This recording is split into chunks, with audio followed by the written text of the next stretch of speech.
Well, hello, shitheads! I'm so glad you're here. And let me just say, Hannibal and Monty will be with you in just a bit. So, it's really important that you like, share, and subscribe to this channel. Also, look out for plunger points. And if you really like them, cast a couple dollars their way, because this shit ain't cheap. I'm just saying.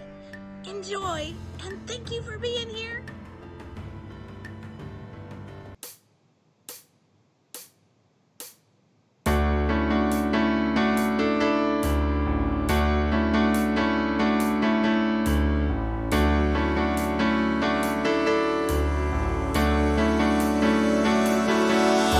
Somewhere in the world today, men have got to stand up strong, face the truth about themselves, to understand what went wrong. I know we can find a way. I know we can find a way. I know we can find a way. Stand up. It's amazing. Stand up. It's amazing. Stand up.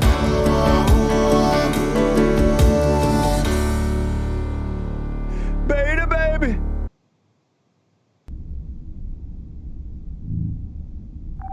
Bridge to Captain Picard. Go ahead. We've just received word from the fleet. They've engaged the Borg. Mr. Data, put Starfleet frequency 1486 on audio. Aye, sir. Stan is not a great Eminem song. No, I did not say Stan is not a great Eminem song. What did you say? What happens when a masked producer and a headphone-wearing comic book artist get together to talk music shit, comic book shit, and political shit on the internet? Monty. Hannibal the Beat Animal. Hannibal and Monty shit show. Holy shit! My name gets to be in the title this time. Hannibal and Monty Shit Show. Why is my name second? What kind of shit is this? Hannibal and Monty shit show. Let's talk some shit. Get your shit together. Get it all together and put it in a backpack. All your shit. So it's together. And if you gotta take it somewhere, you know? Take it to the shit store and sell it. Or put it in a shit museum. I don't care what you do. You just gotta get it together. Get your shit together. And we are live. Are we live, Monty? We are live as fuck. That's what I like to hear. Welcome to the Hannibal and Monty shit show. I am Hannibal the Beat Animal. And I am Monty. And this is episode 84. Maybe an episode about... Oh man, I shot Marvin in the face. Or. Why the fuck you do that? There we go. Can I just say, I never know what Monty's going to choose. I never know what Monty's going to choose for the show titles. And I don't know if you know this, Monty, but Pulp Fiction is my favorite movie of all time. I did know that. I did know that. And I don't know if you knew this or not. I don't, see, this is one of those things that should have been a fucking, like whenever we switch segments and I do Hannibal's important shit and you do What's Eating Monty, I don't know if you knew this or not, but the reason I wear the afro is because of Samuel L. Jackson's character in this movie, Jules Jordan. All right. I didn't know that. Yeah. Well, that's part of the reason that I wore the afro. When I was in college, I needed a haircut. I couldn't afford a haircut. I just got a lining. My hair was all bushy and shit. They gave me a lining, and then like this girl, this fat ass saw it, and she was like, "Oh, you look good." And I was like, "Yep, this is me now." That's all it takes. That's all it takes. That's all it took. And here I am now, just years later, still rocking the afro. All right. Hell yeah. All right. I'm glad I didn't have something else at the time. I'd have been real fucked up. Yeah. So there you go. I'm trying to watch. For those of you that don't know, the fucking power supply blew up on my computer that I run the show from, not the show computer. The one Monty that I watches use. so much Alexis Texas pornography on his computer that it has just fried the power supply. He is just, I don't even know how much you have to watch. Like, you got to be like in her fan club or some shit. You got to be on her fucking, your fans only website or something. See, you need to stop that shit because I keep having to vote her down in the villains list. Because look, I'm telling y'all, because she's not really a villain because you like her so much. No, look, I vote down Donald Trump, Hillary Clinton, Alexis Texas, Quifonda. That's not a real villain. That's the thoughts of a crazy person that goes nowhere. That's not a real villain. And I hate to disappoint y'all with the villains list. If they make it to the top 5, I am not drawing them. I'm gonna count to number 6 if I see them in the top 5. Just so you know. So there you go. And for anybody new here that doesn't know what the fuck I'm talking about, I feel I should mention this. This is day 100 of me drawing 365 villains a day. Yes. So every single day I've drawn 365 villains. And also, American Nightmare, fuck you. And here's why. Because yesterday I posted the shit late. And he's like, what, did you oversleep? But to be fair, Monty, after you woke up, after you overslept, you was like, damn, I got to get this shit done ASAP. And then American Nightmare called you out on it. So, look, I'm just saying, yesterday was 99 fucking days of drawing a villain every single day. Right. I did not skip a day. You're allowed to be late sometimes, Monty. I understand. I didn't oversleep. I was late because we were on the morning fucking wood that day. Okay, so it's Pimp Monk's fault. It's Pimp Monk's fault that it was later than usual. Gotcha. Look at him, just niggas shifting blame. Nothing is his fault, huh? Look, they're just like a black man, always blaming his problems on the white man. The white man's the reason this happened. Yeah. I like how I'm black when it's convenient for y'all. Hey, look, you're always black. Okay, as far as I'm concerned. All right. There we go. Thank you. I appreciate that, Hannibal. I appreciate that. So you've been pulled over. You've been pulled over by the cops enough, so you know. Yeah, if you can't count the amount of times you've been pulled over, you might be black. Yeah. And look, somebody said, is Hannibal's beard graying? It's like, no, it's not. I don't know what this is. That's just when I tilt my mask to the side. That's the paint on the mask. That's strips of gold. Monty's beard is graying. But yeah, not me. No, my shit is. Look at that. Look how luxurious it is, though. Like that shit looks awesome. So yeah, it's just that one gray spot. Like, just roll with it, Hannibal. Own it. Like, this is mine.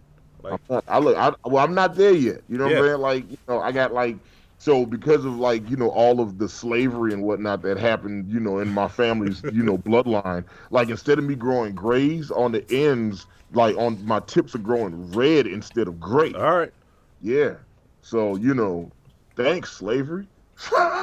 Hannibal's preparing us for the fact that he's going to start balding before he goes gray. Yeah, I'm not mentally prepared for that, but I wear a mask all the time, so it is what it is. It's just, Yeah, you need to learn how to rock a bald look. That's all. Mm-hmm. That's all. You can pull it off. Penultima says he says that's denial, Hannibal. That's not paint. Give Penultima plunger points for that, Zoe. Look at Steve Bowden. Give Penultima plunger points for that, and then give Steve Bowden plunger points. He says Alexis Texas is an American pornographic actress, director, and featured dancer. As of September 2017, she had appeared in 625 films as a performer and 5 as a director. All right. See, there you go. So here's the real question, Monty. What are the 5 films that she directed? I don't know. See, look, you look at his eyes. You see how he sold you on the fact that he didn't know? Like, it was almost believable just now. I don't know. Look, and this is the honest truth. I have only seen Alexis Texas when she's been brought up on this show. Uh-huh. Uh-huh. Uh-huh. So let me ask you a question, Monty. Why is your power supply always drained? Huh? Why, Because why is the because I power do supply shit always like drained? spend entire weeks editing videos for the Golden fucking Turd Awards and all the Yeah, other shit we do. yeah, for sure. For sure. Like, this shit ain't easy. And as little shit says in the intro, this shit ain't cheap. So hit that Streamlabs. Yeah, hit the streamline. Also, Kilo just hit us with some interesting factoids. He says today in 1935, Elvis Presley was born, as well as in 1947, David Bowie. I didn't know Bowie and Presley was born on the same day. I did not know that. Look, happy birthday to both of them, Bowie and Presley. Reno says so. Says your favorite porn star, Alexis Texas. Her farts don't make a sound. She just come out like. Missy Ann said I'm watching too much Riley Reid raps. Who the fuck is Riley Reid? I'll look him You up. know who Riley Reid is. Who is that? She is disgusting, is what she is. Man, if your girlfriend is on that Riley Reid shit, you about y'all sex life is crazy. It is wild. All right. Like sometimes I just be feeling bad for Riley Reid. I'll be like, oh God, I can't even watch 10 more minutes of this. It's like that poor girl. Oh, sorry. Like, I just feel like after every film every scene she shoot, she just got to go lay in some ice or something. What the fuck? Okay. I'm curious, but I'm not. Yeah. Hang on. I have there we go. The Golden Turds editing is so intense. Since my power supply blew up, I'm working on a shittier computer and it cannot go to sleep. So throughout the show, you'll see me reach over and keep the computer awake. And the battery was starting to die, so I had to plug it back in. So I have to keep this computer awake. And I haven't had time to change the settings to never sleep before anybody says it. Because I've been working. So there we go. So this is a shit show, Hannibal. Welcome to another one. This is episode 84. We've done 84 of these motherfuckers so far. Yeah, and I want to talk to you about I have something I want to do for the 100th show, which is gonna come up on us. I guess sometime in February, maybe. Yep. Yeah, either the end of February or the beginning of March. We'll be on our 100th episode, and I want to do something. I'm working on something, and I just after the show, I need to talk to you about that so we can try to get that situated. Yeah, I actually need to talk to you after the show anyway, because I need you to do some shit in front of your green screen with this lighting, because I have an idea for the intro that you made. The intro for the Golden Turds is fucking spectacular. Just so you know. I'm not saying that it's spectacular, but he's right. It's a fucking spectacular. It's amazing. Yeah. I don't know if y'all realize this, but Golden Turds, I am building a completely new show from nothing. And I didn't turn off my sound, and people are messaging me on Facebook. There we go. Oh, somebody said, American Nightmare says Alexis Texas live in studio on episode 100. There you go, Monty. Listen, dreams do come true. Okay. Hey, I've got a picture of me fish hooking Mika Tan, so bring it on. Yeah, I forgot you had the whole Mika Tan thing for a while. I've got photo evidence. So there you go. Deal with it. But anyway, thanks for being here, shitheads. As I said earlier, support the shit. Shitshow.live. You can send Streamlabs. You can also watch the show. Like, why are you sitting on whatever site you're watching it on? We're not multi-streaming, so you're on YouTube. Why are you sitting on YouTube? Go watch it on shitshow.live. And that way, you can just send Streamlabs whenever you want without having to go anywhere else. Just keep it playing. And Yeah. also, we didn't do a pre-show today, but we will do one for Friday's episode with Greater Sapien, which we'll get into more when we get to what's up next. Yeah. But, yeah. And if you want to be a part of that shit, go to patreon.com/5H1T. And also, subscribe, share, and like. Like, if you're watching this and you're not subscribed, what the fuck are you doing? Subscribe. We need to get those numbers up. Like, I want 2,000 before the Golden Turds. Ooh, 2,000. So 2,000 in 2 weeks. Yes. I mean, well, not 2,000. How many do we need to get there? What, like 200? A little less than 200. Yeah. Yeah. We need a little less than 200 subscribers in 2 weeks. So we can do it. And we're on DP next Thursday. Yeah. So I'll say this. How many plunger points do you think for people just shouting out our channel? Not sharing this show, but shouting out our channel, telling people to subscribe. How many plunger points do you think? We can go high. 100? Only 100? Oh, you want to go higher than 100? Yes. Like, let's make it worth it. Zoe's got a suggestion. What are you thinking? Huh? Zoe says 500. Oh, shit. And look, Missy Ann won 500 plunger points today because she guessed we would be 8 minutes late, which we were. There you go. So to our lovely producer Zoe, write down 500 plunger points there you go. for Missy Ann. So, you know who we just had a chance to do do the Morning Wood podcast with. Truth. With it was Pimp Monk, Billy. I'm saying Billy Fish, Pimp Monk, Missy Ann, Luna. Was it Billy from the Geek Room or was it Frank? No, it's Frank. It's Frank. It was Frank. I know all white Frank people look the Geek same Room. to you, Hannibal. Well, so first off, it was audio only. All right. You know, so you can't tell their voices time, apart either. They all sound the same. We spent so much time talking about how much he loved cheese that I got distracted. You know what? In that instance, yeah, that's exactly what it was. All right. Okay. Yeah, so that's all. So there that's you go. all. Look, we had not that we're doing teams. teams. Let me go. Not that we're doing teams. I want to do this real fast, Monty. Okay? Because Missy Ann, I got to tell you right now. For a while, I wondered if you were a real person. I did. I wasn't sure if you were a real person. I would see your thumbnail, see you on Twitter, and I was like, man, that is some fat old white dude in Iowa that put this GIF up, put this picture up, this avatar, and you were a real person. So you know what? Give her an extra 100 plunger points for being a real human. There you go. See? You know what?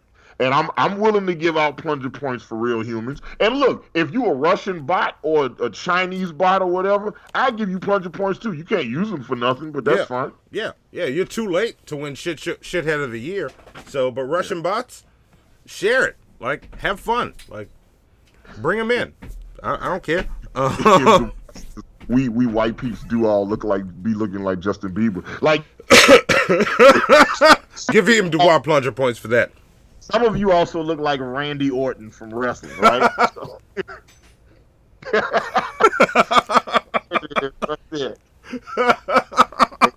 And every now and then, some of you look like George Costanza. I stole $3,000.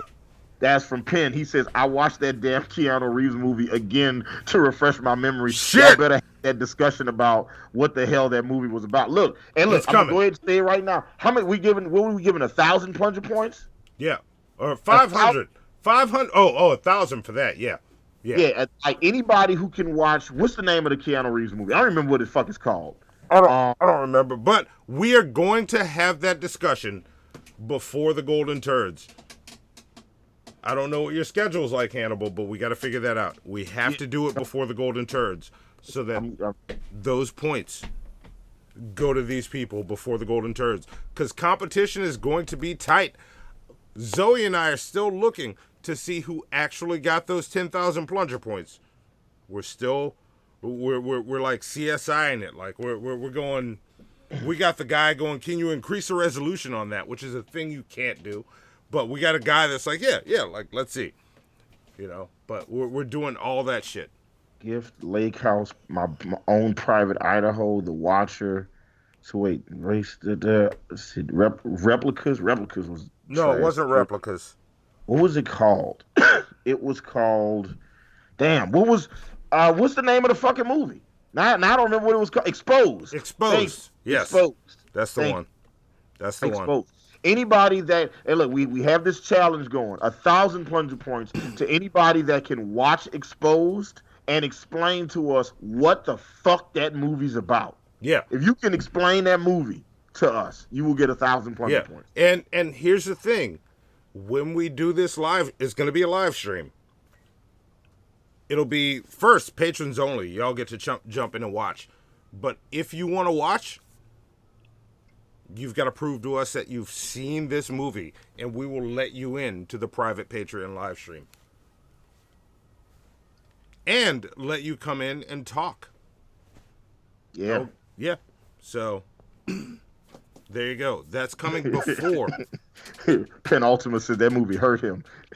Yeah. Yeah, I know you watched it, Pen. Yeah. The movie is retarded. It's dumb as it's trash. Yeah. It's trash. It's definitely one of Keanu Reeves' worst movies ever made. So let me ask you, of John Wick, Speed, and The Matrix, if you had to put them in order from best to worst. Oh no, most favorite to least favorite. And matter of fact, everybody in the chat, we're gonna just do this right now. I'm curious to see what everybody says. In order from most favorite to least favorite. I'm not gonna say best to worst. From most favorite to least favorite. The Matrix, John Wick, Speed. Put them in order from best to worst. Most favorite to least favorite. See, I can't really participate because I've seen no John Wick. But between The Matrix and Speed, The Matrix, then Speed.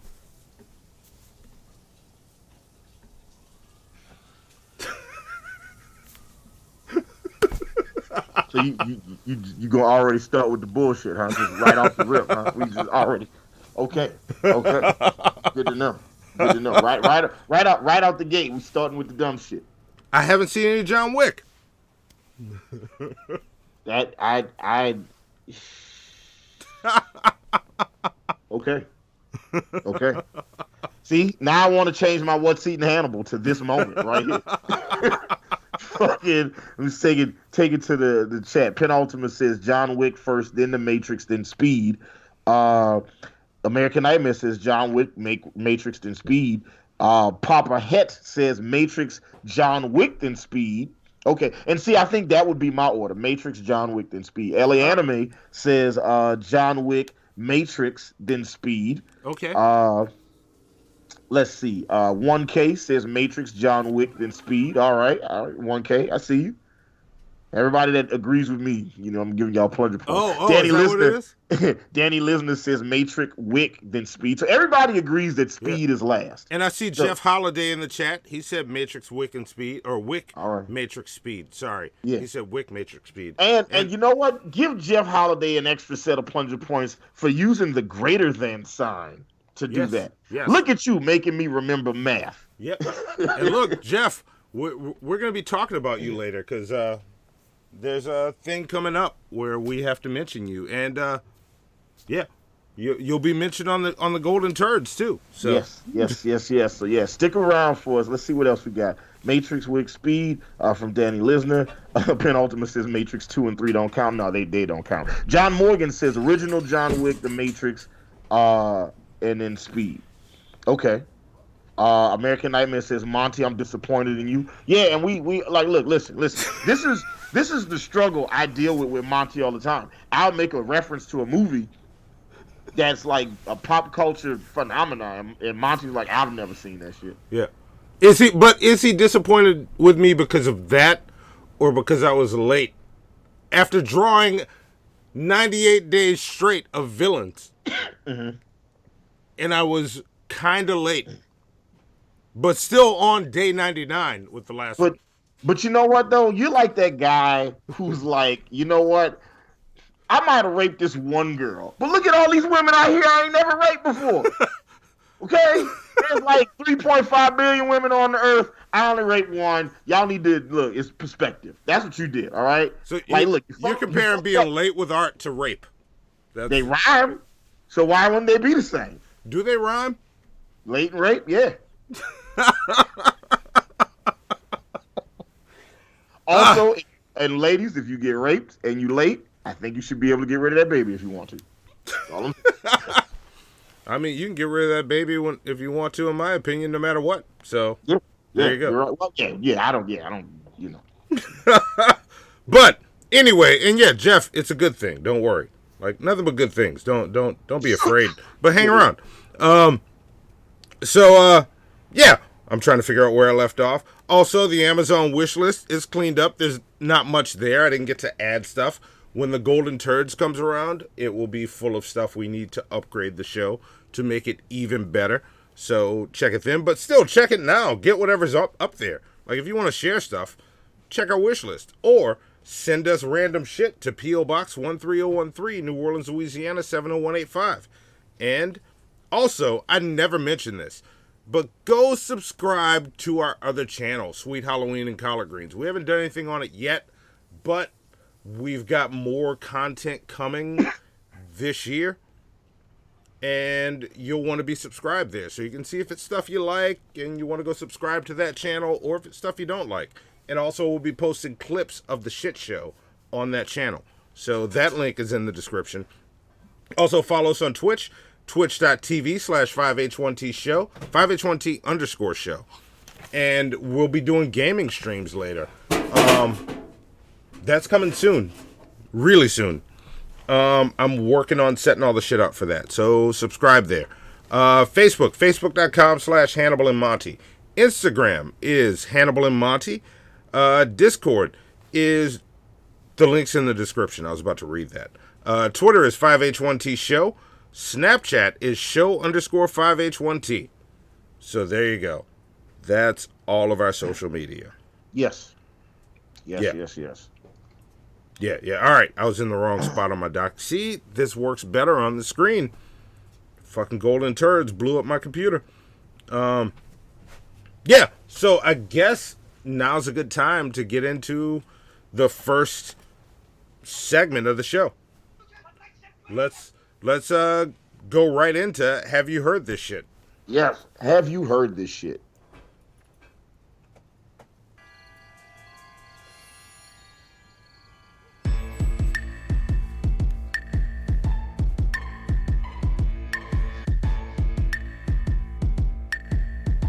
Hey, wake up!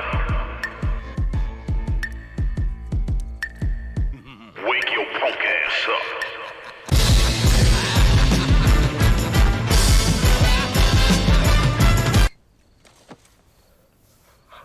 Who are you? Have you heard this shit?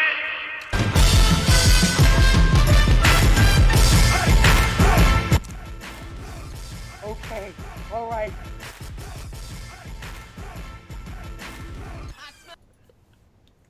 Yes. Never get to what he smells. Yeah, we never get to it. All right. Well, for this week's edition of Have You Heard This Shit, Monty and I had to listen to Michael Bublé's Christmas album, which is called Christmas. Yes. Yes, So, we did. yeah. Yes, This we album did. apparently, like, for the holidays, a bunch of white people was like, man, let's go rebuy the Michael Bublé Christmas album because I love hearing. I wore out the tape on mine. Say what? I wore out the tape on mine. Some of y'all get that reference. So, some of you guys might, who is Michael Bublé? Well, Michael Stephen Bublé, born September 9th. Oh, he's a Virgo? Ugh, all right. Is a Canadian-Italian singer-songwriter, actor, and record producer. His first album reached the top 10 in Canada and the UK. He found a worldwide audience with his 2005 album, It's Time, as well as his 2007 album, Call Me Irresponsible. The album we're talking about today is his 2011 holiday album, Christmas, which is the 7th album and 5th major label studio album released by Michael Bublé. The album was released October 21st, 2011.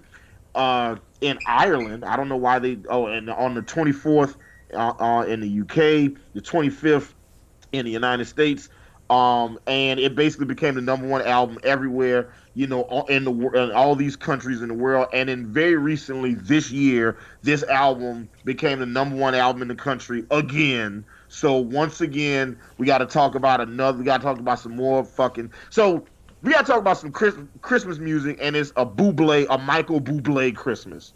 Yes. So, hooray, we get to do this. Monty, what'd you think of this his artwork? I'm sorry. Well, I'm sorry. Well, I feel some type of way about this shit. You know what I'm saying? yeah. And look, this is one of the higher selling Christmas albums of all time. All right. I didn't know that. Yeah. And look, I'll be honest. For a Christmas album, $3,000. we'll read that after this. Whoever that was. That was Hypothesis. All right. For a Christmas album, this is not the worst of the. Is not bad. At Christmas time, I'd be happy as shit to hear this. Mm-hmm. But we're not talking about the sound. All right. We'll get to that in a second. We're talking about the art. The art. Much like the "Have You Heard This Shit" logo, which I still hate. I'm changing that directly after the Golden Turds. It's kind of shitty. Like I don't care who's Michael Bublé delivering a bomb to. That's what it looks like. Wait, Zoe, can you go full screen on the art real fast? I don't know if she can. Like I have it cropped in the image. All right. Okay. Where did Zoe go? Zoe disappeared. Yeah, no, we can't. He's got a present behind his back. You have to, if you want to go full screen with the art, you have to find it in the construction folder. Hannibal wants you to go full screen with the art. Yeah. Zoe ran out right before you said that. Jeremy M says he looks like Morrissey right there. Yeah, but the way he's walking, he's got a present behind his back. Mm. Yeah, I should have cropped it up higher. So, but yeah, this art's garbage. Like, this art and that logo belong together. I'm making a new logo. I don't know what the fuck I was thinking. Every time I see it, I'm like, that's crap. I can do better. That was rushed. It was no excuses. It's bad art. So, yeah, both of them, bad art. Just like the graphic designer should say when he realizes how bad picking this and going with this was. He could have just said, this doesn't work because it looks like Michael Bublé is trying to smuggle a bomb as a present. Mm-hmm. Go to, yeah. Double click it, see what happens. I don't know. Yeah, that's it. Go full screen with that. Okay. Yeah. I see. Yeah. Look, there you go. Yeah, that's the one. Hit it. There we go. All right. You can see it there. So, you see? See the bomb right there? Okay. There we go. I'm learning how to point. Oh wait, my finger doesn't go that far. Yeah, I'm looking at it right now. I'm trying to look at it. Yeah. But yeah. Yeah, that's the shit right there. Okay. There we go. Look at that. He's got. It looks like. See, when I saw it before, it looked like he was just covered in dandruff, but now I see it's snow. Yeah, it's snow, and he's smuggling a Christmas bomb into a bank, I'd assume. Now, that's the Christmas album I want to listen to. There you go. A Very Merry Die Hard. That's what I want. That's what I want. But yeah. What did you think of the production on this album? So the production on this album is actually A1. Like, this is great production. Like, it's big, like it's big band, and it's got like a little touch of modern flair to it. You know, if you're not familiar with who Michael Bublé is, you know, ask your mom's oldest friend. Yes. Who Michael Bublé is. Yep. And she'll be like, oh my God, I love him so much. Right? You will hear an old lady cream her pants. All right? Like, fucking, there are no dry seats at a Michael Bublé concert, okay? Not a dry seat in the house, okay? They fucking love Michael Bublé. Like, they love Michael Bublé like they like midday Chardonnay, all right? They fucking love Michael Bublé. Fucking, like when their kid almost scores a goal playing soccer. They fucking love that shit, all right? It's fantastic. Like, look, the production, like, Michael Bublé is a young guy that sings big band music. Yeah. That's who he is. Like, he sings like that big band, kind of like in between, like what Cab Calloway and Frank Sinatra would do. Like, somewhere in between there is Michael Bublé. You know, he's a crooner. You know, which I'm not a fan of that term, by the way. I'm not a fan of the crooner term at all. But yeah, he's widely regarded as a crooner, and he sings big band music. And, you know, he's got this very monotone way that he sings, which is the style of that. And the production is good. It sounds modern and old at the same time. Like, Yeah. it sounds like a bunch of young guys that was like, man, I love the Rat Pack. Can we make modern day music that sounds like that? And it sounds good. And Like somebody one thing said, that- "Hold my beer." We're gonna do it with one guy. yeah, yeah. Basically, it was just like, yeah, we don't even need a whole pack. We just need one dude. He can just do all this shit. You know what I'm saying? And that's Michael Bublé. Look, the production is dope on this, and I didn't know this until just this second, but the vast majority of his album was produced by David Foster, who was the main writer and keyboard player for Chicago. I did not know that. Hard to Say I'm Sorry and fucking, all kinds of shit. Look back, like when I first started being a music producer, David Foster was one of my favorite producers. Okay. Yeah, he was the like for a while because he did stuff for Mary J. Blige and Toni Braxton, Christina Aguilera. So I was a fan. I still am a fan. I still am a fan. But yeah. All right. That being said, what'd you think of this album, Monty? As I started saying earlier, for a Christmas album, if in the holiday season, I wouldn't turn any of these songs off, or one of them I might turn off because it was a ridiculous take on a song. But I wouldn't turn this off. But since I had to listen to it today on January motherfucking 8th, because I listened to it today, I was like, fuck this shit. Why? That's how I felt when you sent me the list that this was the album that we had to talk about today. Yeah, and I'm just, why did y'all buy this, and why did I have to listen to this today? Well, I know why I had to listen to it today. We did this to ourselves, but why? Why? It's not Christmas anymore. It's fine for a Christmas album, and that's all I have to say. Any standout tracks on this for you? Yeah, I got two standouts on this. And it's the first two songs. It's beginning to look a lot like Christmas, and I like All I Want for Christmas Is You. Those two joints. All right. Those two joints. I think the way they're put together, I like his interpretation of them. But like, here's the thing. Hannibal the Beat Animal doesn't like Christmas music. Yeah. Like, so I'm that guy that can go the whole holiday season and not listen to any Christmas music and be fucking fine. Okay. So listening to any Christmas music is like a challenge for me. And then I listened to it and I was like, oh shit. But then look, this album is great for if I was gonna have sex with a middle-aged white woman during the holidays, this the album I'm putting on. Okay. Other than that, I don't really know what the situation is. It's just like if I was at an office party, it was office Christmas party, and somebody put on this Michael Bublé album, I said, "Oh, you trying to fuck some old white ladies?" That's what this album is for. This is for having sex with middle-aged white women during the holiday season. I don't know what else this album's supposed to be for. Okay. Yeah, and for me, the standout was, I thought his version of Jingle Bells was different enough that it was unfamiliar to me. It came on, I was like, whoa, what are we doing? Whoa, what's this? I was like, all right, let's go. And I was interested throughout the entire song. So that's all. That's all that stood out to me. And I'm gonna go right into one of my least favorite from this. The Santa Buddy song. No. Santa Buddy or Santa Baby? Or it was Santa Baby, but he kept saying Santa Buddy. Yeah. Okay, good. That was the worst song on the part. It was super cringy. Yeah. It's super cringy. Yeah. Like Michael Bublé singing this, like Eartha Kitt made this song about wanting to give Santa Claus some pussy. All right. She was like, "Look here, bring me some gifts. I'm gonna give you them cakes. All right. Yep. All right. Yep. You know what I'm saying? Yep. That's all it was. You know what I'm saying? Yeah, that song was it was so bad, and somebody said, "Okay, do this." Yeah, and he was just like, "Yeah, I'm doing this."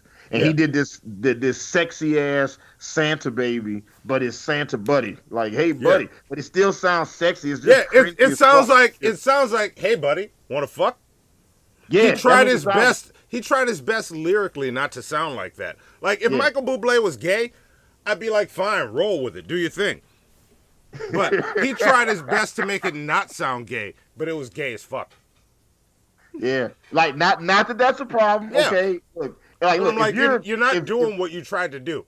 if you're a gay middle-aged man, okay, that wants to get laid during the holidays, put on Michael Bublé's Santa Buddy. All right. Yeah. Like, that's who it's for. If that was his intended audience, nailed it. I wouldn't have called this song out. But I know Yeah. that wasn't. Yeah, that song was hella cringy. That song was just like, I heard it. It just made me real uncomfortable. Yeah. I was just, ugh. I'm driving, and I would have been fine with it if he just sang Santa Baby. I wouldn't have thought, because I'm driving, I'm like, oh, all right, that's an interesting choice. All right, go, do your thing. Then I hear Santa Buddy. Like, what the fuck are you doing? Yeah. So, yeah, no, I'm done. Yeah. E.M. Du Bois says Michael Bublé sang Santa Baby like he has a covert fetish for him, like that fucking Oogie Boogie from Nightmare Before Christmas. Yes. Yeah. 100 points for you. It's like that. Matter of fact, somebody should take Michael Bublé's Santa Baby and replace the audio, from all the scenes of Oogie Boogie and Santa Claus from the Nightmare Before Christmas with Michael. Oh just my replace God. the soundtrack with the Michael Bublé shit. Yeah, do that shit. That shit is amazing. That would be hilarious. That would also highlight just how creepy that shit is. Yes, it would. Oh, that's perfect. That's Yes. perfect. And I need to write that down because that is. I might remake the whole song or do a whole video of Oogie with that. Yeah, we could save it for. We could use it for our Halloween episode and our Christmas episode. Yep. There you go. I'm writing it down now. Also, John Morgan, even though we just talked about, I know you just mentioned Depeche Mode. My favorite Depeche Mode album is Home. No, Ultra. I'm sorry, Ultra. And Ultra is one of my 10 favorite albums of all time. So there All you right. go. Ultra's lot a of good people album. Yeah, that's one of my favorite. I fucking love Ultra, man. So, that Stick shit is that great. up there for me. There we go. I've got Zoe sticking my sticky notes when I write these ideas down. E.M. Du Bois says you guys ain't never gonna be able to watch that movie without making that connection. No, right? Yeah, and we're gonna fuck it up for everybody when that episode rolls around. Hell yeah! Get All right, ready so- for it. So now we're done with this project. There's Yes. nothing else to say about this. Let's move on to the next part of the show. Yeah. Like, let's talk about what's up next. Yes. What's up next? Oh, Zoe was sticking the thing up. I fucked her up. Try to make it clap, cause we up next. There we go. So, Next time. yes. I'm not gonna change it. I know we've done a bunch of shows and I've seen it a bunch of times, but it never stops being fucking hilarious. See, next time on the shit show. And next time happens to be Friday, which I mentioned it in the chat. You'll get the pre-show Friday. We didn't do the pre-show today. We will do a pre-show Friday. Friday, we will have Greater Sapien joining us. So that should be a fun show. He hasn't been there in a while, but what were you saying? No, I was gonna say it. Greater Sapien's gonna be with us on Friday. It's awesome. Yes, I can't wait. And then 5 days later, on January 15th, Missy Ann, who is in the chat, will be on the shit show. Yes. Missy Ann, now the newest co-host of the Morning Wood podcast, will be joining Hannibal and Monty's shit show. And shout out to Missy Ann for being a real person. 'Cause I for sure thought, like Monty and I had me, Monty, and Ben Pye from Drunken Peasants had a whole conversation. We was like, do you think she's real? It's like, nah, she's not real. She's I have always thought you were real, Missy. He did. Monty always thought you were real. He did. He did. He definitely thought you were real. So, the whole. see? Not me. I didn't think you were real. Yeah, and speaking of Drunken Peasants, the day directly after that, we will be on Drunken Peasants. Yes. So Next Thursday, Yeah. we'll be on Drunken Peasants. Next Wednesday, the 15th, we'll have Missy Ann from the Morning Wood podcast joining us, and then on the very next day, Monty and I will be guests on the Drunken Peasants podcast. Yes, and then on the 22nd, so we get a little bit of time off, will be Wednesday Shit Show with Justin Wang. Yes, First time on the Shit Show. Yes, Justin Wang will be on Hannibal and Monty's Shit Show. I am excited by that. We were on Drunken Peasants with him last month, and he was really cool. We had a fun episode, and I'm looking forward to having him on Hannibal and Monty's Shit Show. So look at us. We have the biggest small podcast. Yes. Of all the podcasts out there. Yes. This is where the fun is. We got to hit 2,000 though. Get it going for us. We can get to 2,000 before the Golden Turd. Yes, and then following that, it would normally be our last episode, but we're gonna do sort of a recap, I guess, on the 27th. I'm gonna get to I'm skipping ahead. 27th is just a regular shit show. Me and Hannibal. We're gonna have to recover after the episode that comes on the 24th, which is the Golden Turd Awards, the second annual Golden Turd Awards. Yes, the second annual Golden Turds. Monty and I have been putting in so much work to get this show together.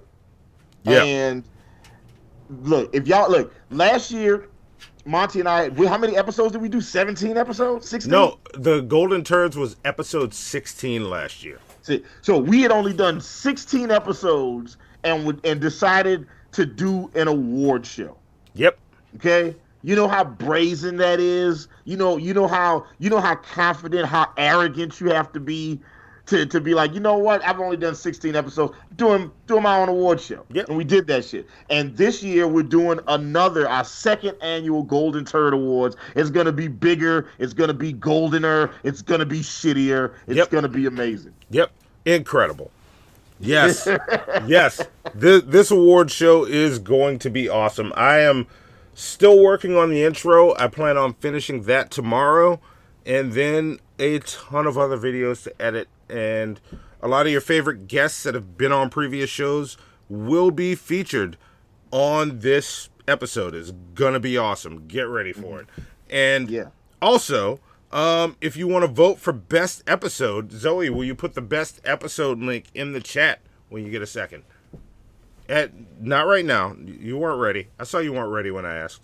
But put the best episode ranker list in the app. And unfortunately, the best shit show guest ranker has expired. It will no longer be on ranker. I am taking the top whatever I can take out of it, and I am making a poll on YouTube where you only get to vote once to find out which of those is the best guest, or which of those you think is the best guest. I'm posting the old ranker list so you guys can see how the list broke down after you guys voted on it.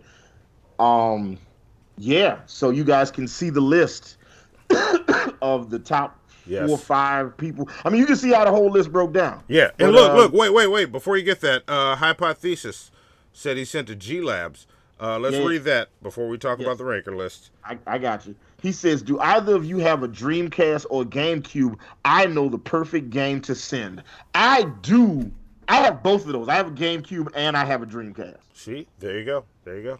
Yes, I have both of those. You know what I'm saying? And look, all I got on my Dreamcast is Shenmue, Crazy Taxi, and a Sonic the Hedgehog game that always skips when you get to the Emerald Isles. All right. You didn't have Mad Maestro? That game was awesome. I did not have Mad Maestro. Yeah. Not at all. Not even a little bit. Don't know what that is. Shit.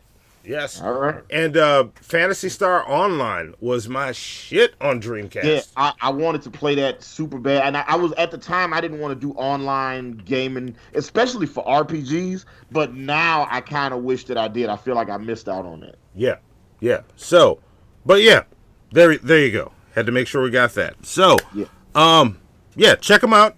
At least vote on the best shit show. What's top on best shit show right now? I'm looking at it right now. What's our top 4 or 5? Can you see it? Where's the list? I haven't Hang even on. seen the list. Hang on. I'm going to post it in the chat. I remember where it is. I have it right here. Oh, that's the wrong show notes. Ooh, John Morgan says Dreamcast was superior to the PS2, Xbox, and GameCube. See, I don't know if I would give it GameCube,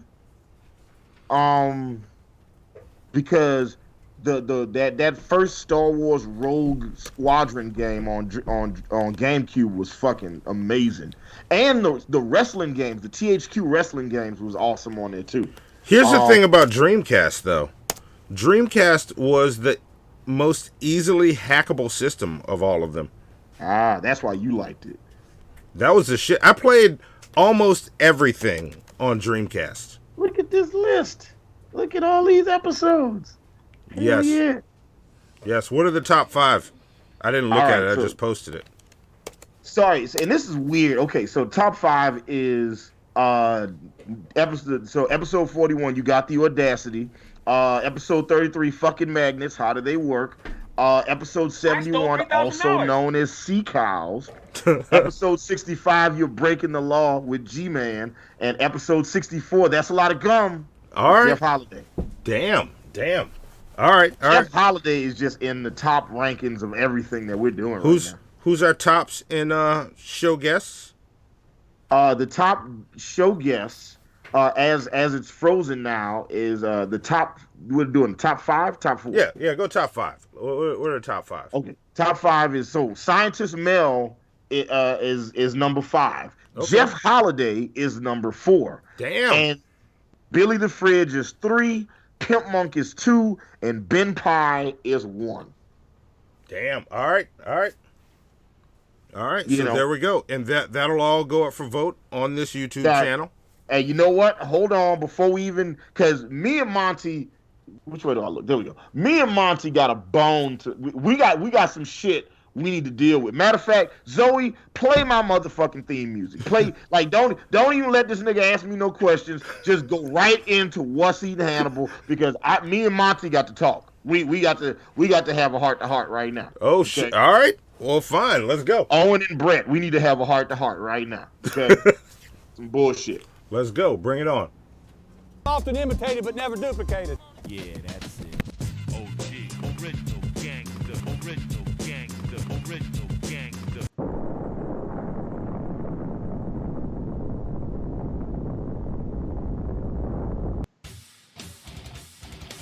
Women drivers, people who talk during the movie, customers who cannot make up their mind while ordering food.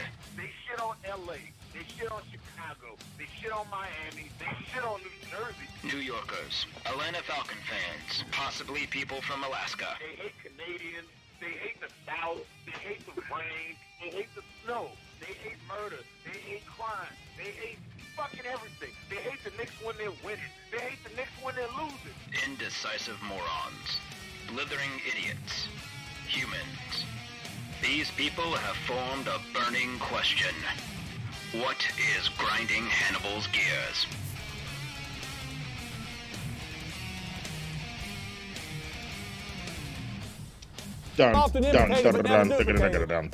Yes. Oh, hang on.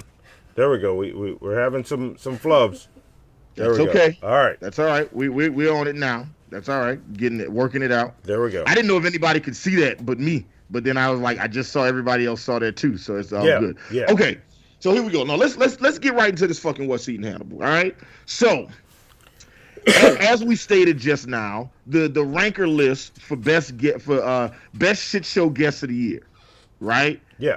You know, you had Scientist Mel at 5, Jeff Holiday at 4, and you got Billy the Fridge at 3 and Ben Pie at 1. Yeah. Here's What's Eating Hannibal. Why the fuck are Ben Pie and Billy the Fridge two separate guests? Okay, Ben Pie and Billy the Fridge always come on our show together. Therefore, Ben Pie and Billy the Fridge should be counted as one guest. Those two people are taken away from having an extra spot on our voting list right now. It should say the Drunken Peasants and not Ben Pie as one guest. Billy the Fridge is a separate guest. It's bullshit. Yeah, but Billy's been on separate from Ben. One time he was on separate. Yeah. One time, and we know they're collective, they're a team. Okay, it's like whenever we go on somebody else's show, it's always Hannibal and Monty. Hannibal and Monty are on the Morning Wood. Hannibal and Monty are on tap. Hannibal and Monty are on Jeff Holliday's show. Suggestion out. You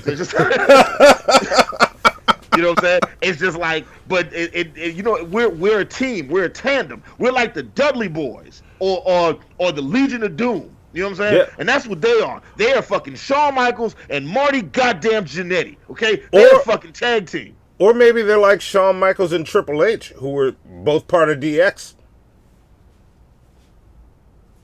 See, this is the problem that I have with Monty all the time, okay? This is the problem. Because he knows I'm right, and he chooses to try to throw these little logic traps at me, and it does not work, okay? It doesn't work at all. Ben Pye and Billy the Fridge should be counted as one guest. Okay. Every show Ben Pye was on, Billy the Fridge was on as well. They should be one guest. It should be the Peasants as one guest. But was every show Billy on, was Ben on it? I mean, we did so many shows. It's hard to remember all. And what about, are we counting all Billies? Because we had Billy from the Geek Room, and Frank and Bram weren't there, and Anna wasn't there, or Anna was there. But then when Frank and Bram came on, they were by themselves, without Billy and Anna.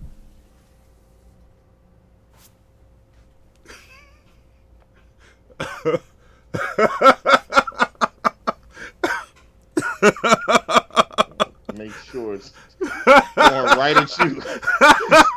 I love that I'm so much smaller than you while you're flipping me off like that. Yeah.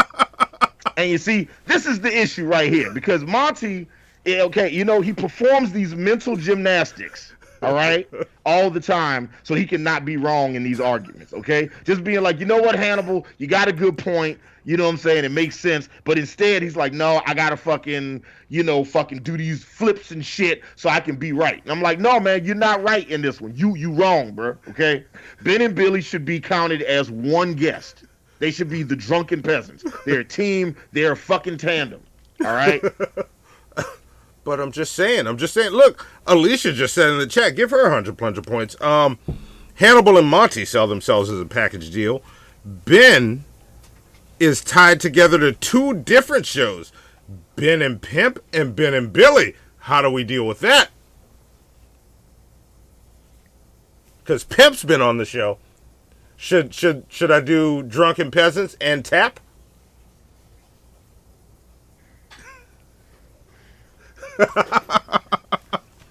I can't. Y'all don't understand. I'm fucking seething under this mask right now. Okay.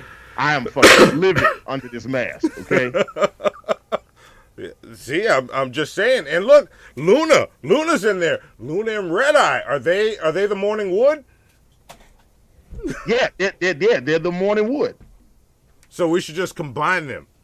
Mm-hmm. so from the great philosopher and poet Kyle Broflovsky, okay, from South Park, he says, yes, I believe that you believe that you're right, Monty. That's how people like you work. Your ego is so out of whack that it will do whatever it can to protect itself. And people with a messed up ego can do these mental gymnastics to convince themselves they're awesome when they're really just douchebags. Wait. Missy Ann said, if you want shows, say best shows. We have a best shows category, and we have a best guests, right? We got that.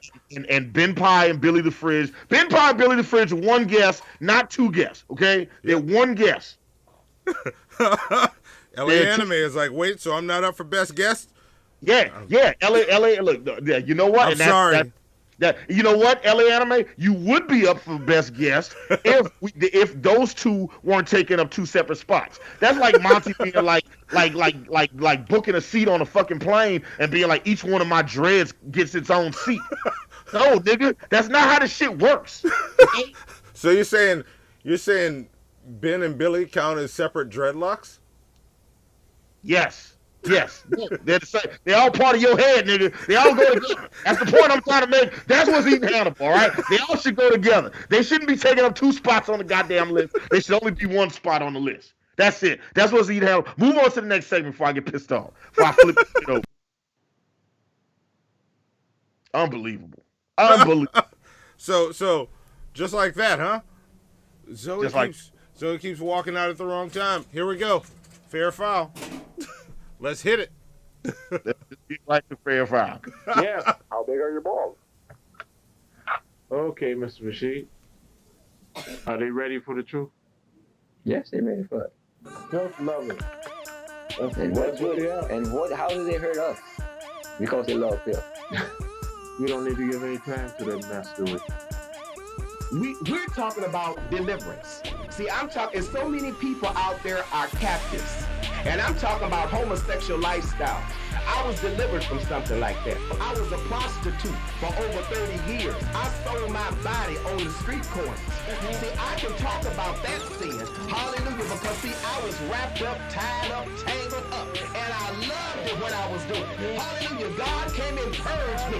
Hallelujah, God made me get it the old-fashioned way. You just turn your soul unto me and I'll use you. But now I can shake for Jesus. Up under the anointing of the Holy Ghost. Bless you. Suck my cock, bitches. God bless you. Has the Imperial Magistrate reached a verdict? I have. Guilty or innocent. Innocent. Feed him to the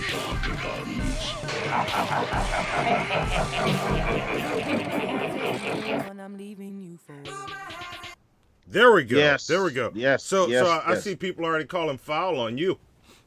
You know what? It's fine. It's whatever. It's whatever.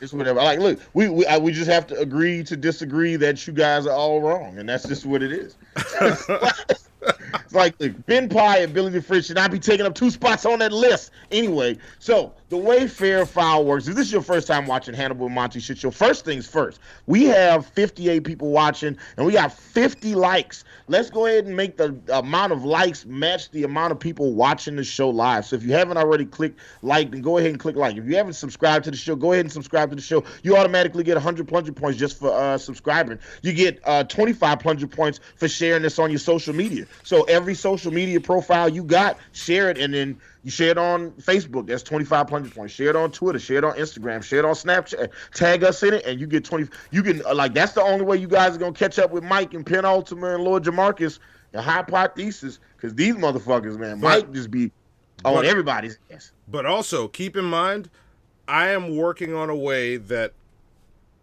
is not locked in for them.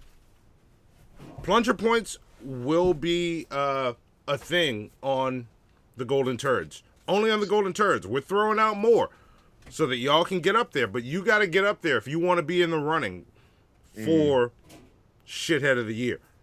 Y'all all have a chance. Look, live action animation. My heart is broken.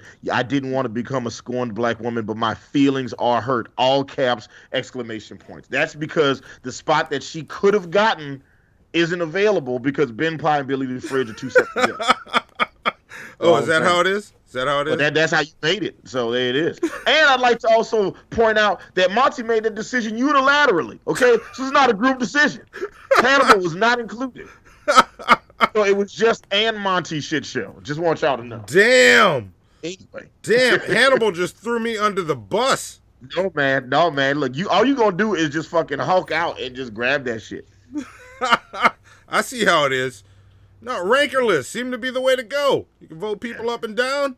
And look, I always planned on, that's why it was set to end early, because I want it to be a race, but I want it to be fair. Mm-hmm. I'm going to take the tops and put them in a YouTube poll. And one vote a person on those YouTube polls. Penultimate said, he just donated some money. Thank you very much, Penultimate. He says, according to Streamlabs, I've watched this shit for over 90 hours in total. I need to pass 100 before the awards. And you shall. I believe it. Yes. I have faith that you will. Even if we got to just do like a random pop-up show that just be extra long for no reason, then we'll do that. Just so we can get those out. For you, Penn, we'll do that shit. I mean, we'll do it for all you guys. But for Penn, I'll definitely do that shit. Yes. Yeah. Penultima's an OG shitheads. Like we might need to do an OG shithead award. Hell yeah. Ooh, someone says, yeah, if LA was white, if LA anime was white, she'd be on there. Leave it to Monty to ignore color. Damn. Thank you, someone. Damn. Give someone some plunger points for his astute observation. Damn. See, y'all don't know. See, y'all keep pulling the rig thing like. And also, look, I'm just saying, if you look at the list, who's just outside of the top 5? Luna, another woman of color. Okay. Incidental. Matter of fact, look at it. Luna's 6, Ace 1 to 7, E Green is 8, Drag is 9. I'm just saying, our top 5 is very monochromatic. I like how you blame me. You the one who chose to close it, and Ben and Billy should be. Anyway. See, this is gonna come up next Thursday. You know. And you know what? It should. We should have this conversation with Ben, Billy the Fridge, and we should see where it goes. But look, you guys are going to get to go on YouTube and vote on who you feel like is the shit show guest of the year. So, you know, it's looking like it's going to come down to Ben Pye, Billy the Fridge, Jeff Holiday, Scientist Mel, and is that everybody? And Pimp Monk. Yeah. Pimp Monk even tried to donate votes. He was like, "Don't vote for me, vote for Luna." You know what I'm saying? Yeah. So see, that's the kind of guy Pimp is. You know what I'm saying? Anyway, if this is your first time watching Hannibal and Monty Shit Show, welcome. We're happy to have you. I got a lot of friends I got a lot of people that's very close to me in my life that have never watched this show one time. So it's pretty amazing that we've had the level of success that we have with like none of my real friends checking it out. But then I have to question, are they my real friends though? That's the maybe that's a What's Eating Hannibal topic probably next week for sure. Anyway. The way this segment works, Fair File, is every day I do a deep dive on the news. I have a news aggregator site I go to, then I'll go to AP News, CNN, Fox News, InfoWars, Breitbart, The Blaze, Politico, The Hill, Reuters, Huffington Post, New York Post, etc. I go to like a couple dozen news sites and I read these stories over and over again. And when I read these stories and I get to the end of the story, sometimes I wonder, did they get it right or did they get it wrong? Was this the smart decision or was this the dumb decision? Was the end result fair or was it foul? So I'm going to read you guys a couple news stories and I want everybody to chime in. Let us know what you think, if you think the end result is fair or foul. So here we go. The first story comes from Yahoo Lifestyle, and I don't care. I'm gonna skip ahead. I'm gonna skip ahead in this story. Couple weeks ago, T.I. revealed that he attends his 18-year-old daughter's gynecologist appointments. Okay, rapper T.I. revealed a couple weeks ago that he regularly attends his 18-year-old daughter's gynecologist appointments to make sure she is still a virgin. It was hard for some people to imagine the largely debunked virginity test being performed in accredited hospitals and clinics across the country. T.I.'s admission ignited public outcry and revealed the prevalence of the seemingly antiquated practice that continues with little oversight. But that might be changing, at least in New York. As of this week, lawmakers are trying to enact a bill that would ban the practice altogether. If passed, it would become the first place of legislation to do so in a state and federal level. New York Assemblywoman Michelle Salages, Michelle, so it doesn't even look like Michelle, it looks like McKaylee. Listen, Michelle Salages. If I got it wrong, then let us know in the chat how to pronounce the name. Who drafted and introduced the bill, says it's long overdue. She said, and I quote, virginity tests always seem like a faraway idea that happened in other countries, in other places, but it's happening here.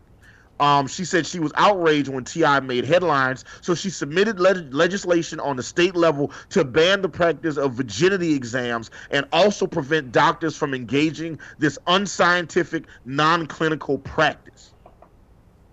Now, the question I have for all of you guys in the chat, for all the shitheads watching the show, and for you, Monty, okay. Is it fair or foul that New York wants to make this illegal? That they want to ban this practice? Is that a fair foul? Because some people would argue that T.I. as a father, and I actually had a conversation with an Uber passenger the other day, that when I told her I was going to bring this up on the show, and she, when I told her that New York wanted to ban this, she was like, why? That is a father's right to do that. That is a parent's right to have the virginity test done. So, is it fair or foul that New York wants to make virginity tests illegal? Monty would say you. Everybody in the chat, let us know what you think. Is it fair or foul that New York wants to ban virginity tests?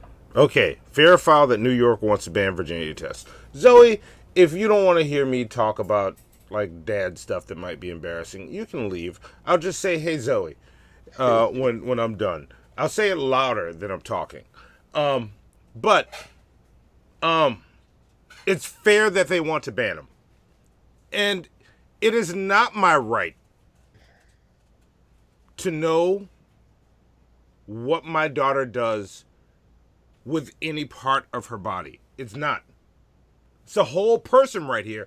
I have said this since she was a baby. This is a person.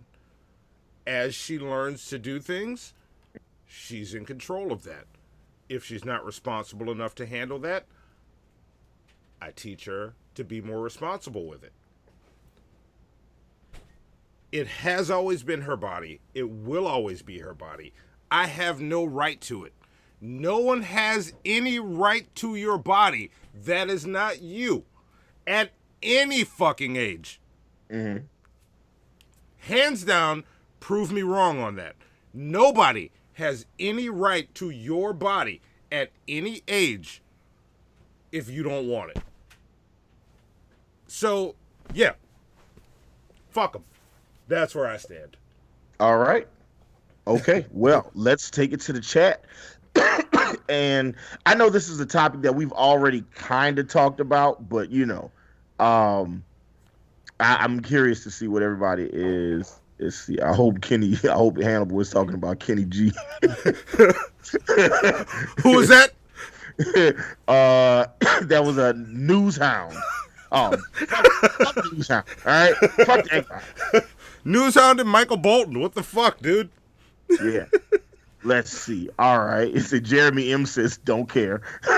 Someone says, 'tis but a flesh wound. You have no arms. You know what? Give him plunger points. I appreciate the Monty Python reference. When I was young, I used to think Monty Python was hilarious. I'd love to watch it again as an adult and see if it's still funny. And I don't know if Shayla's ever seen it, so we should probably watch that shit together. I'd be curious to see if she laughs at Monty Python.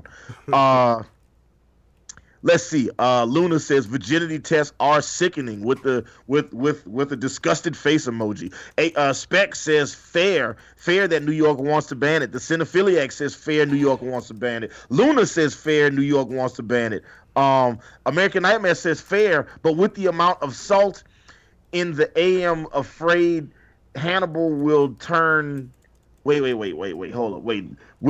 Fair, but with the amount of salt in the AM, afraid Hannibal with turning Silk the Shocker and Monty just be on time next time. I don't have to wait for my audience to go watch John Wick and do us a favor. Punctuation. Look. Spelling not aside. That's a good message. Give him one. Someone says foul on T.I., fair on New York. Mike says domesticated bird, which is another way of saying foul. There we go. Alicia says completely 100% fair to remove it, and it should have been removed a long time ago. You see, like she only put 3 G's, but I know she meant really long, like a long time ago. All right. Thesis is fair. Girls can technically lose their virginities if they get just the tip. Yeah. Well, if that's the case. Well, no. All right. Let's see. Tiny Tim on Fire says seems fair. Drank Sinatra says fair. Someone says it's like lie detector test, proven not to even work or be accurate. So why put someone through it? That's a great point, and give someone extra plunger points for that observation. There we go. Luna says my dad gave me a drawer full of condoms for my 15th birthday, and he's a prude. It's like, Jeremy M says he seriously does not care. Let's see what else. Missy Ann says fair. You can lose that shit riding a bike. Also, the 8-year-old gonna get beat for not being a virgin because her daddy's got control issues. Yeah, that's a great point. Give Missy Ann plunger points for that. E.M. Dubois says, what if the girl wants her virginity tested to prove that she is one? Ooh, that's a good question as well. I mean, I think it's fine if it's an available thing, but if it's her choice to have it, then go for it.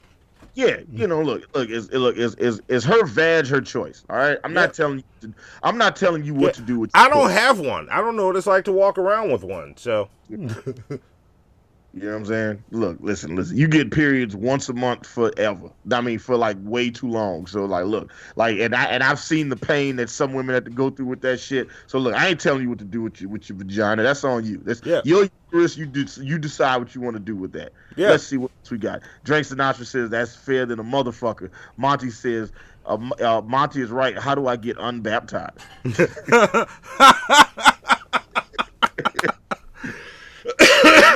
See? Violation. See? I agree. Yeah, I was never baptized. Oh, see, that's why you such a heathen now. Captain Happy Jack 73 says it's fair. Dylan the Pickle says it's still not even accurate. Hypothesis asked me, have I seen Life of Brian? Yes, I have. And Life of Brian is great, but I wish I'd have seen it first and then Holy Grail first. I saw Holy Grail first, and Holy Grail was the Holy Grail of Monty Python movies. Yeah. So, there we go. All right, let's move on to the next story, which is happening right in my backyard in Atlanta, motherfucker. Oh, no. Oh, wait, this is the Atlanta story. Wait. Stupid ass fucking story. Well, you know what? Now, I'm going to do the Atlanta story now. I'll save this other one for last because it's just so incredible. All right.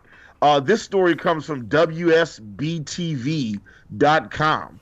WSBTV.com. And I'm going to put the link in the description, so if you guys want to check it out, you guys can check it out. And I heard this the other morning while I was out driving, and I thought this was crazy. Here we go. Atlanta police begin a no-chase policy effective immediately.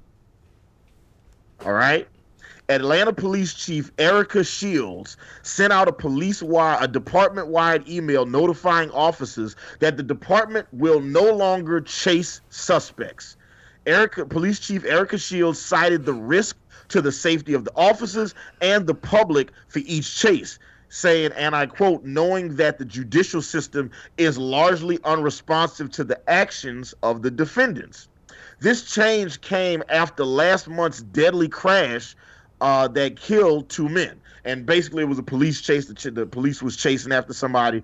The story goes, a busy Southwest Atlanta intersection was shut down after a deadly wreck Wednesday afternoon.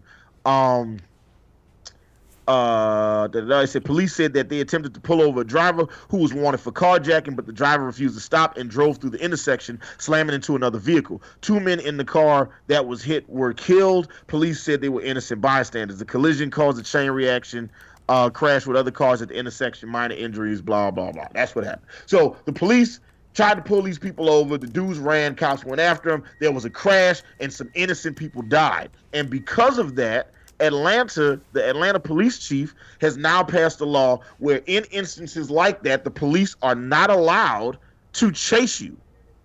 And she said, and I quote, and then another cop, Channel 2's Matt Johnson. I'm sorry, I want to get it right. Channel 2's Matt Johnson was at the news conference, and he said, please know that I realize this will not be a popular decision, and more disconcerting to me personally is that the decision may drive up crime. I'm sorry, that was what the police chief said. She said it might drive up crime, but it'll save lives. So, and then there's a whole thing she wrote, and she said, while she noted that an overwhelming number of crimes are committed where a vehicle is involved, and that significant arrests also, and she says, and that significant arrests often follows zeroing in on the specific vehicle and other factors influence in the decision. Basically, look, and I'm going to summarize it. She was like, look, we don't really have a huge net benefit of chasing people in those scenarios. So unless we're chasing a rapist or a murderer, it doesn't really make sense for us to chase people for crimes less than that. Okay. So if it's a crime, it makes sense for us to chase you. But like in this particular instance of us chasing a carjacker, you know, and then getting in this accident, it doesn't, the net benefit doesn't really add up. Also, but then there are some cops that feel like the only reason this law is getting passed or this policy is getting passed is because the city is now responsible for the deaths of those two innocent bystanders. And because of the huge pending lawsuit that, you know, they have to deal with, they think that they're really trying to pass this less as a safety thing and more because of they don't want to deal with the legal ramifications. So the question I have for everyone is this a fair or foul response from the police chief to this fatal car crash to make it illegal for police to chase after suspects? Is that fair or foul? All right, wait, repeat again. I was reading the chat. Is it fair? Is this a fair or foul response from the police chief to make to institute a no chase policy because of this fatal car crash? Is that a fair, foul response? Everybody in the chat, let us know what you think. This is something that they just passed in Atlanta. I'm thinking of all the crimes I can commit now, and they won't chase me for. Yeah. What says moving to Atlanta? I just need to drive fast. Yeah. See, it's tough. Like I can see in a way where they're coming from, but why is this a public thing? Like, why do you? That's like saying, hey neighborhood, I gotta leave my front door unlocked because y'all keep breaking it. So I don't know. Was there more to that observation? No, and like I'm processing it right now. I'm still processing. I'm not there. You want me to talk to the chat first? Talk to the chat. Talk to the chat. Let me think on this. I don't have an opinion right now. I'm processing. Okay. And look, I'm just one more time. I'm gonna say it for everybody. In Atlanta, the city that I reside in, the Atlanta police chief of police, Erica Shields, sent out a department-wide email notifying officers that the department will no longer chase suspects. This is in response to a deadly car crash that happened a couple weeks ago, or last week, I believe it was. They were chasing somebody that was a suspected carjacker, and because of the chase, there was a large accident where two innocent bystanders were killed in the chase. So the question is this a fair or foul response, instituting a no chase policy because of that accident? That's the question. Is this a fair, foul response? So let's go to the chat. Let's see what everybody says while we wait on Monty to gather his. All right, I'm sitting on the fair. I think it's a fair response. Okay. I don't know about broadcasting it. That's where I'm having an issue. Dylan the Pickle says, I might go to Atlanta and rob a bank now. American Nightmare says, foul, I'm still going to chase Hannibal, so fuck that law. Damn, American Nightmare, that's cold-blooded. Also, I'm like motherfucking Leonardo DiCaprio and Catch Me If You Can. You got to catch me if you can. Let's see. Let's see. Someone says, I'm moving to Atlanta. I just need to drive fast. Hypothesis says foul, not as foul as California's shit, but still pretty foul. And I'm glad. So Hypothesis, educate me. What is California's law? Something else that she said in the press conference is that I think that Atlanta is supposed to have more traffic cameras than any major American city in the Southeast. And I think they want to start doing the helicopter things instead, or like using drones or something to try to catch people that way. I'm not sure. Drank Sinatra says, so they won't chase people on misdemeanor crimes? Yeah, as I understand it, if it's I think there's a list of like 7 to 10 crimes that you can commit that they'll chase you after. And anything below that, they won't chase you. Yeah, so they basically go, is this crime worth chasing somebody, worth killing somebody for if it happens? Yeah. So yeah, Dylan the Pickle says foul. Steve Bowden says sue everyone and let God sort them out. Look, I'm kind of on the same page with Steve Bowden. Aaron, I don't want to get your name wrong, and I'm wearing this mask with the grate on it, so it's it. Cabahug. Aaron C. There we go. Says, it's fair to stop chasing. Even in the Army, they trained us how shooting into a crowd of people to attack someone you know was shooting at you is not worth it. It's all just a job with priorities. Ooh, I like that. You know what? Zoe, give Aaron Kabaha, give him plunger points for that. That's great response. Great response. Yep. Dildor the Penetrator, fantastic name, says, fair if they pay the police better, considering crime will rise. Lesser crimes is petty to chase them. ATL is big, so I can see the reasoning. Yeah. And look, and this is an interesting thing because I think this year is the first year in a while that Atlanta isn't on the 50 most dangerous cities in America list. Like, it's not even on the list this year. Yeah. And, you know, and they measure that based on violent crimes, sexual assault, rape, burglary. Like, there's like 5 or 6 things that they measure that shit by. And this is the first year, like I think 2019 was the first year Atlanta wasn't on that list. All right. So they've definitely been trending crime in the right direction. Like, the police, you know, have been doing a great job here. You know, and Atlanta's a fairly safe place, especially for it being a big city. You know, because there's like 7 million people that live in the metro area. This is a big fucking city. It's a Dumb and Dumber says, I mean, it's foul, but it's also fair. I guess crimes just got a lot easier in Atlanta. Yeah, that's what that's the idea. Is that, you know, will it get easier to do crimes? Let's see what else. Penultima says, fair. I can now get away on a Vespa scooter after a drive-by in Atlanta. See? So, first off, it wouldn't be a Vespa. It would be a bird scooter, okay, that you would be getting away on. And secondly, I think they would chase you if you committed murder. Because you killed somebody. Yeah, that's one of the things. Juggalo V says, foul. Think about the crime rate. American Nightmare says, Hannibal, give me your peach pass. You know what? Give American Nightmare plunger points just for even knowing about the fucking peach pass. That's what's up. I don't know what the fuck a peach pass is. A peach pass is like, there's a certain, so in on the Georgia highways, pretty much all over the state, you know, like in certain parts of the state, they have like the HOV lane where it's like if you got two or more people in the car, you can ride in the ultra fast lane, like the carpool lane.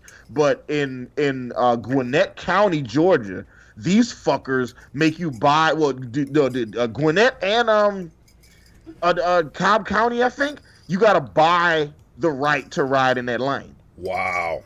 Yeah, there are like a handful of areas where you gotta pay a monthly fee to do that shit. It's crazy. Fuck that. It's trash. I'm curious, how much does it cost? I don't know. I've like, you know, I always complain about the pricing, and I actually don't know how much it costs. So that's foul on me. There you go. I'm gonna find Danny out. Listener says, foul. Car chases are fun, and most don't injure people. Yeah, like, look, you know how many Fast and the Furious films I've seen, and almost nobody dies in car chases. Ian Dubois says, as long as they still chase violent offenders, then fine. Yeah, and as I understand it, they do. Emily the neighbor says, fair. That happened here. A family was killed living in an upstairs apartment when a car crashed into a hair salon and the car blew up. Not worth it. I remember that, Emily the neighbor. I remember that. There was that happened in New Orleans one time, and there was another time where the cops were chasing the suspect, and the suspect ran a red light, and then the cops ran a red light, and then they ended up hitting this woman that had a minivan, and her newborn was in the back seat, died instantly. Yeah. Yeah, so that does happen. Mistaken Reaper says he thinks it's foul as fuck. Danny Lisner says it's a tough call. Thrift Store Dan says fair. Treat it like an experiment. See how Atlanta's criminal justice is doing compared to other cities in 10 years. Yeah. Yeah. There you go. I mean, it could be a social experiment. Kilo says fair, as long as they aren't a danger to human lives, then let them run. Newshound says this is just the beginning. This is the first step. Foul. You know what, Newshound? Fuck you. Fuck you, Newshound. All right? Why are you so mad at Newshound all the time? It's fucking always full of shit with fucking Kenny G conspiracies and dumb. Anyway, sorry. I don't know who you are, Newshound. I'm going to have somebody track down your goddamn IP address, and then fucking we're going to deal with this shit. I'm going to fucking dox the hell out your ass. All right? I'm tired of this shit. Anyway. Let's see. American Nightmare says, can I have your peach pass, Hannibal? Also, Chase is one of the best parts of my job. Just Steve Bowden says, just pass a law against criminals using cars. Problem solved. There you go. You know what? Nobody can drive except cops. There you go. There you go. Problem solved. There we go. Fair. Just get their plates. Mike says domesticated bird, which is hilarious. Which foul. You fucking domesticated bird. It's foul. Yeah. Drank Sinatra says fair. They ain't gonna catch me anyhow. So yeah, Monty, where have you fallen on this one? I think it's fair to do if you have something else in place, but I also think it's foul that Chase has hurt innocent people. So I spent all this time looking up peach passes. They cost $20 to $500 at CVS or Walgreens. 20 to 500? Yeah, you can buy them at Walgreens, apparently. Wait, why does it jump from 20 to 500? I don't know. That's the first thing I found. And I'm guessing there's a fee that you pay when you go through certain places. Yeah, I guess I think there's a way that they can charge you. Like if you're riding in that lane and you don't have the peach pass on your car, then they can charge you for it. Yeah, the initial $20 payment to open your account. This is credited to your account, but will be deducted as you use toll lanes. So I don't know how they track this. I don't see that. Yeah. Fuck that. I don't need that. Yeah. But yeah, I don't know if I can lean hard on fair or foul, because I get why, but it seems a little big all at once. Like, what are our solutions? How do we deal with it moving forward so we don't just tell people, hey, crime is free now? Well, it's not free. We're just not going to chase you. Yeah. You just got to be good enough to get away from the cops faster. So, yeah, if you're good, crime is free. Yeah. Could you imagine playing Grand Theft Auto and you commit a crime and you get like a bunch of stars and the cops just walking behind you and shit? They're still coming, but they're just walking. They're just power walking. Yeah. You know what I'm saying? Just swishing their hips. Screaming, slow down! Slow down! Look at my badge! You know what they should do? They should give cops, you know, those things that they have in like medieval movies, like those two balls on a string and then they swing it around. And Oh, yeah. They gotta just get those things. Yes. Yes. So I don't know. I'm hung on this one. I wanna read more. I wanna learn more. Monty just wanted to say he was hung just now. All right, let's move on to the next. Let's move on to the next segment. The next story comes from Yahoo Canada, right? Like I told you, I'd be doing deep dives on these shits. You know what I'm saying? Fucking, there we go. And I'm posting the story in the chat so you guys can read along with me if you want to. An Australian woman said she was publicly slut-shamed by two Jetstar airline employees while trying to board a flight at the Sydney airport. While waiting for her flight home to Melbourne, Sarah Nathan said she was waiting in the airport lounge sitting on her boyfriend's lap when she was approached by two female airline employees who she believed went out of their way to satisfy a personal itch and berate a complete stranger. All right. Okay, here we go. In a series of tweets, the 33-year-old writer shared screen caps of her written complaint to the airline on Twitter, recalling how the first unnamed airline employee asked her not to sit on her partner's lap because there are children watching. Then she wrote, I've begun questioning my partner about what the airport law we broke by sharing a seat when in less than 1 minute, your brunette rep returned, this time with team leader Joe, who sported blonde hair and an even shorter bob cut. I don't know why that was part of the story. According to Sarah Nathan, team leader Joe instructed her once again not to sit on her boyfriend's lap. When questioned, the team leader reportedly said, "You're disrespecting the parents here by straddling your boyfriend." She said, "I wasn't treating a domestic airport terminal like a strip club. It seems team leader Joe was in the mood to publicly shame me." Sarah Nathan wrote to the airline. She continued, Joe was asking me what flight I was on, and then continued her slut shaming mission by adding, I doubt you'll be able to board your flight dressed like that, but either way, you can't sit at this boarding gate. You'll have to sit in the Tiger Lounge. She shared a photo of herself wearing the outfit she was wearing at the time, a gray crop top, running shoes, etc. Zoe, could you load the picture? And the lovely producer Zoe, could you load the fair file picture for this and go full screen with it? Yeah. Blow it up. This is Sarah Nathan, and this is what she was wearing. She said she was too shocked, too embarrassed, too enraged, and too humiliated to argue with the employee, and then she left the lounge area. In her complaint to Jetstar, Nathan said she linked a similar story and made headlines. She linked a similar story to another woman who had a similar issue flying the same airline.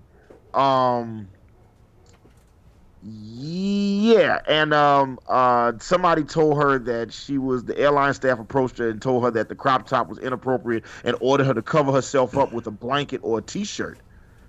So the fair file question here is, what is the fair file question? What did I do with the fair file question? Hold on, let me find the shit. I done lost the fair file question. I didn't. Hold on, let me find the shit. I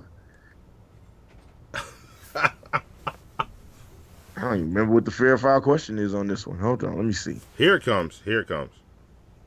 Okay, here we go. The fair file question is, why is it not?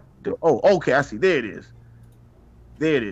The fair file question is, were the flight attendants out of line for telling her she couldn't sit on her boyfriend's lap and that she shouldn't be wearing those, and they probably wouldn't let her board the flight wearing those slutty clothes.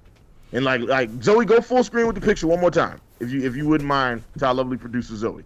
Is it fair or foul that the Jetstar flight attendants told Sarah Nathan that it was that she couldn't sit on her boyfriend's lap and that she would probably not be allowed to fly wearing such slutty clothes?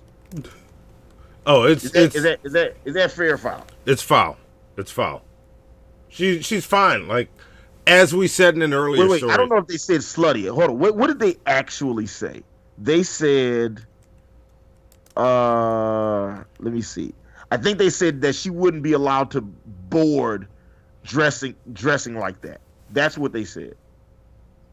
Yeah. They said, I doubt you'll be able to board the flight dressed like that, but either way, you can't sit here at the boarding gate. You'll have to sit in the Tiger Lounge.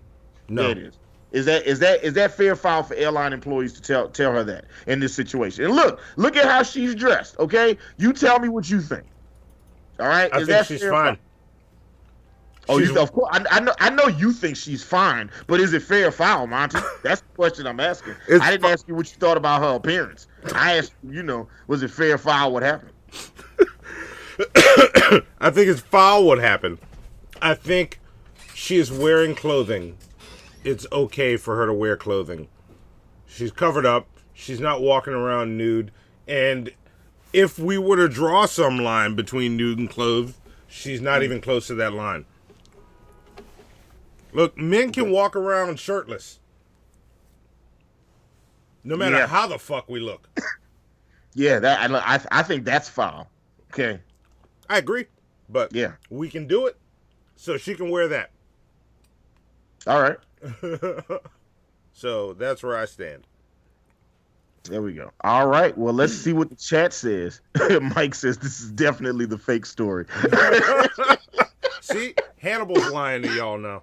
I like that, Mike. Give Mike plunger points for that. Dumb and Dunma says, okay, why is she wearing that though? Cause she was trying to get laid before she flew. Wasn't you here paying attention to the story? She was straddling her dude, you know what I'm saying? She was grinding up on him and shit, you know what I'm saying? She was hitting a little R. Kelly bump and grind, and then the stewardesses was like, bitch, you can't get on the flight like that. You got us fucked up. Yeah. That's me summarizing the story. Look, she's wearing it because she fucking wants to. We don't need to know her motivation for it. She's covered the fuck up. Yeah. She's fine. Tiny Tim on fire says people about to get fired. But see, here's the thing. This was an Australian airline, so they talk to each other reckless as fuck over there anyway. You know what I'm saying? Yeah. They don't get as bent out of shape about that shit like we do in the States. True. You know what I'm saying? But then, to be fair, they also had to just outlaw racism a couple years ago in Australia. So, they had to be like, yeah, this is probably good. We shouldn't really be comfortable with this. We got to pass a law to make it not okay. Yeah. And they got a bunch of koalas with chlamydia. I don't really know why those things are related, but it's just a thing that's true. Stop fucking koala bears, all right? Okay? I don't care please. how cute they are, okay? I don't care how much you love the taste of eucalyptus. Stop fucking koalas. That's gross. I mean, I guess it's gross. I mean, maybe it's not gross. Maybe that's why they fucking keep doing it. Or maybe one dude with chlamydia fucked one koala bear, and then that koala bear was a hoe. Or like, a hoe could be a dude, guy or girl, so don't at me, right? But maybe this male hoe koala went out here and started fucking all these other koalas, and they all got chlamydia. Maybe that's where that shit came from. Yeah. It could be anything. We don't know. Yeah. Issy Ann says, I wouldn't be able to wear that and be let on the plane. That's for damn sure. All right. I think you should be able to wear whatever you want on the plane. I honestly don't think I agree. It's a bus in the sky. Like, you know what I'm saying? Wear what you want to be comfortable. Yeah, you're just trying to get somewhere. Penultima says, she could sit on my lap. The thoughts of Penultima do not reflect the thoughts of Hannibal. There you go. Just Hannibal? Oh yeah, listen, I know how you feel about it, all right? As soon as you seen that sweet white nectar, I know you probably felt some type of way, so it's all good. Let's see, someone says top is a bit much for public, but how is sitting on a lap, which is super part of life in a relationship, illegal? How is the top too much for public? Maybe he feels like it was too much skin being shown. I've never understood the too much skin being shown thing. Missy Ann says they definitely wouldn't let me wear that outfit. See, now I want to do the Pepsi challenge on this. I kind of want to try that and then see. You and Pimp should go to an airport and try and see if you could do that and then see what happens. There you go. You know what I'm saying? However, if anything, you know what? And look, if you try it, you should try it in Atlanta. Because if the cops have a problem, you can just run away and they won't chase you. So yes. You gotta worry about it. Emily the neighbor says, looks like she's going to the gym. Remember when people dressed up to fly? Yeah, that used to be a thing. Jeremy M says it's foul. Luna agrees with Missy. He says, yeah, you can't wear that shit on no plane. Tiny Tim on Fire says they were out of line. American Nightmare says foul. I'll show up in a cheetah speedo. Fuck them as Cartman and says I do whatever I want. Newshound says those men were who? Michael Bolton and Kenny G, right? Those were fake names. Her outfit is fine, foul. You know what, Newshound? I'm just always with the Kenny G and the Michael Bolton. Anyway, Dylan the Pickle says foul unless they were dry fucking. Oh yeah, that's a good question. Is dry fucking in public, is that illegal? Should you not do that? I mean, you probably shouldn't do that, but if you're fully clothed, right? Yeah. I think if it's super obvious that you're dry fucking, you should stop. Well, I think you should stop when you're done. Otherwise, you're just chafing at that point. Let's see. Fucking Hypothesis says her top makes me think of Mr. Slave, so fair. Juggalo V says foul. 1K says foul. Jealous dead eggers. All right. Okay. I don't know what that means. That sounds English as fuck. Danny Lisner says foul. American Nightmare says Monty hates her ebony skin. Actually, I think with Monty is like if she's white, as long as he knows that her family descended from the Caucasus Mountains, I think he's okay with the pigmentation of white. Or do they have to actually look white? Do they need to actually look like pure like the driven snow, Monty? How does that go? What? Hold up. No, let me stop because Monty in the fucking show while we're doing fair foul. Dummy says foul.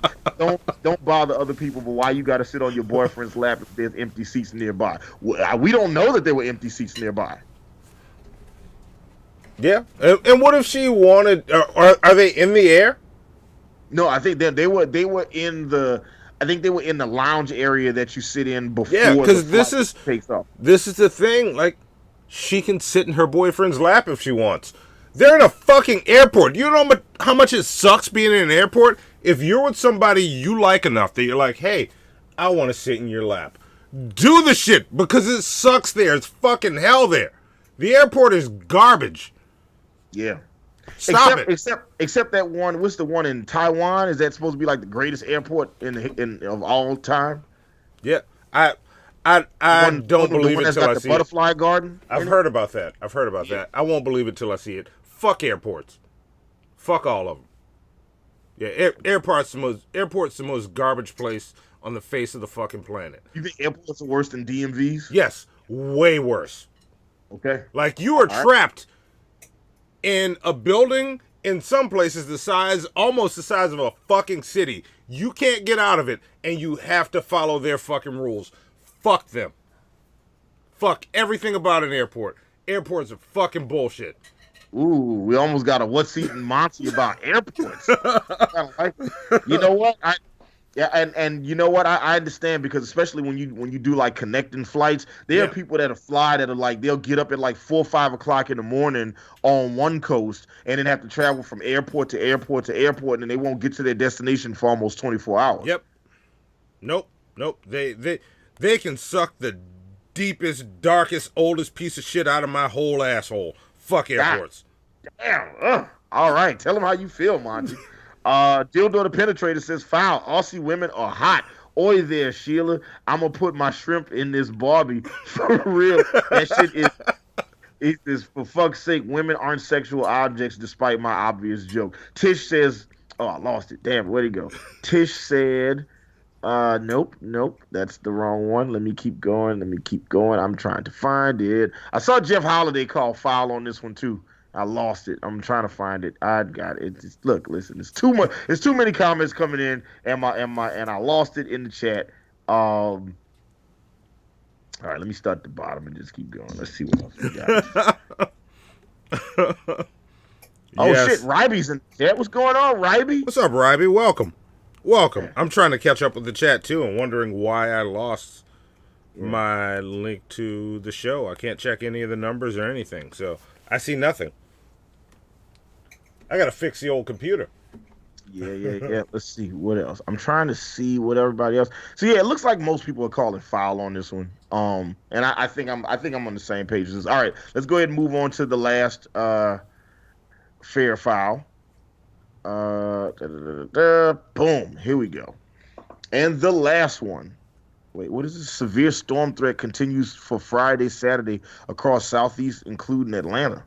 All right, nigga, I don't give a shit about that. I survived Hurricane Katrina. I don't give a fuck about these bitch ass storms. Got me fucked up. Stupid ass news. Anyway, this last story comes from Fox5Atlanta.com. Even though I found this story, this is just a great fucking story. All right. Okay. This happened in Bradenton, Florida. Investigators in Manatee County. I am not making this is up. about to be a situation, but all right, let's go. This is a weird individual we need to talk about. Investigators in Manatee County are searching for a burglar who sucked on a man's toes after breaking into his Bradenton home. The Manatee County Sheriff's Office said the victim was sleeping in his bedroom on Christmas Eve, only to be awakened by a man sucking on his toes.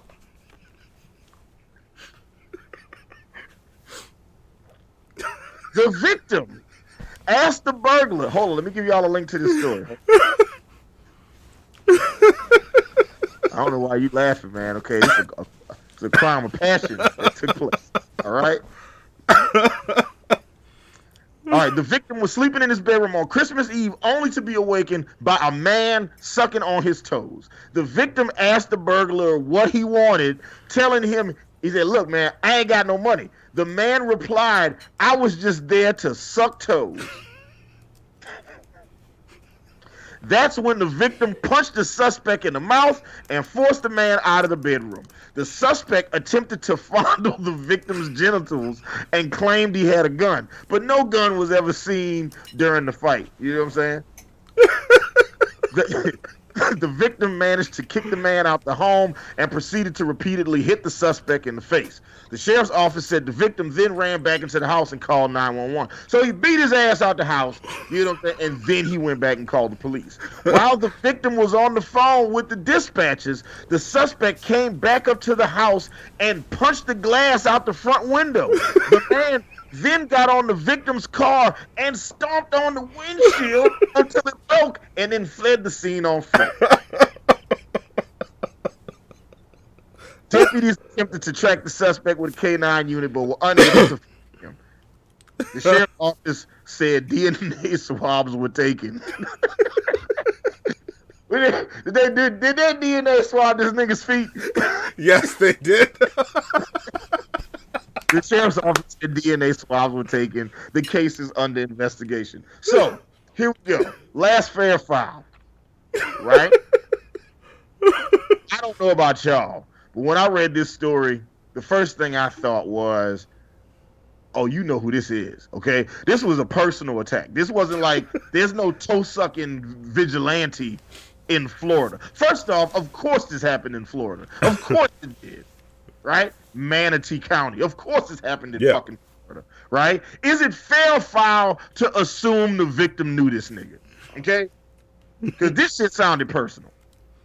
Is it fair or foul? Because I'm assuming, I'm like straight up, I'm letting y'all know, I think the victim knows who the suspect was.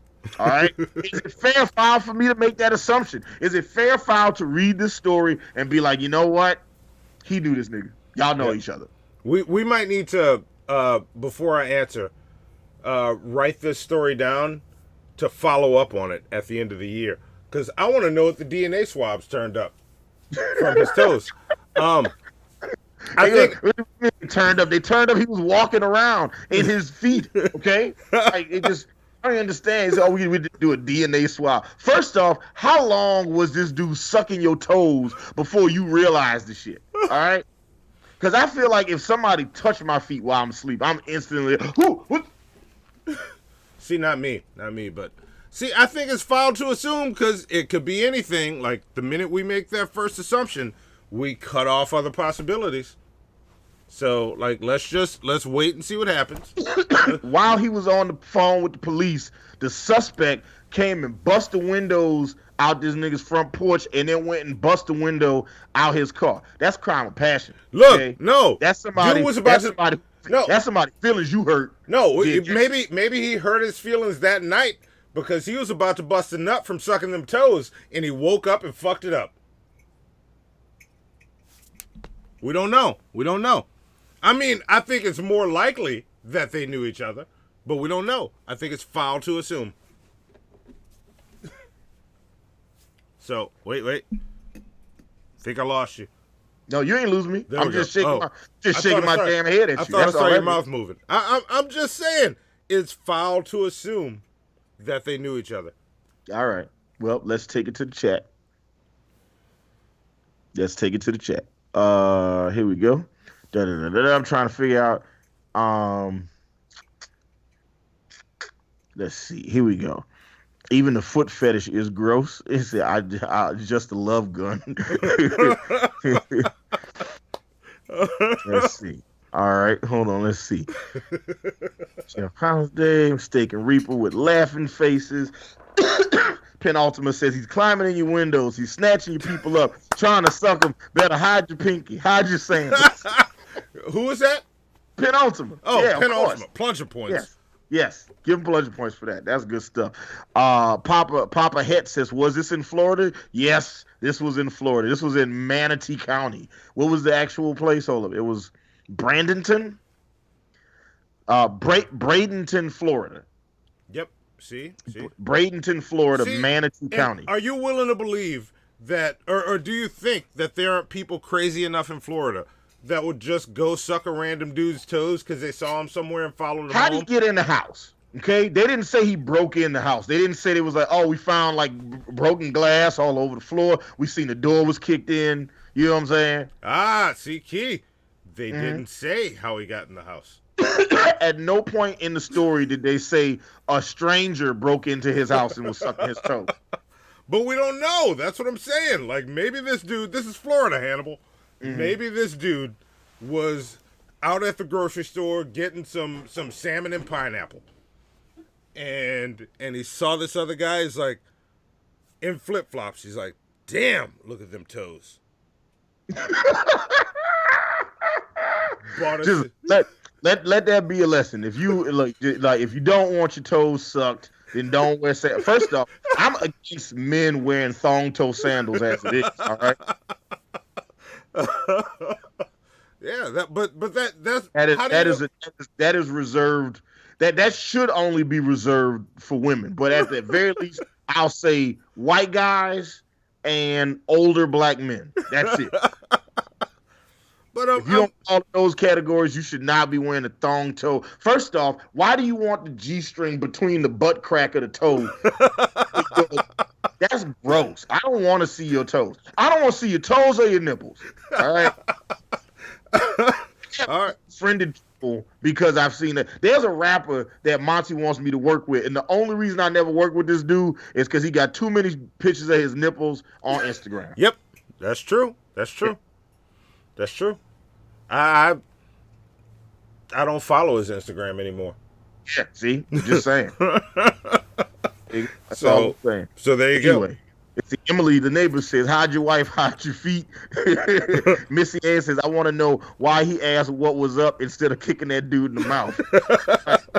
Like he was like the dude, like he woke up, dude was sucking his toes, and he like, man, look, I ain't got no money. He said, man, I'm just here for these toes. That's what he told the police. Yeah. All right, I'm just saying. Just wiggle that little toe for me once. Come on. There's just so much about this that I just need some more. Newshound says, I think you know that guy Hannibal. Foul. I know him. Just shut. Fucking new. Just fucking. Anyway. E.M. Dubois says, Florida man. Hell yeah, Florida man. Emily the neighbor says, it's fair to make that presumption. Jeremy M. says, this seems fake, but it's Florida.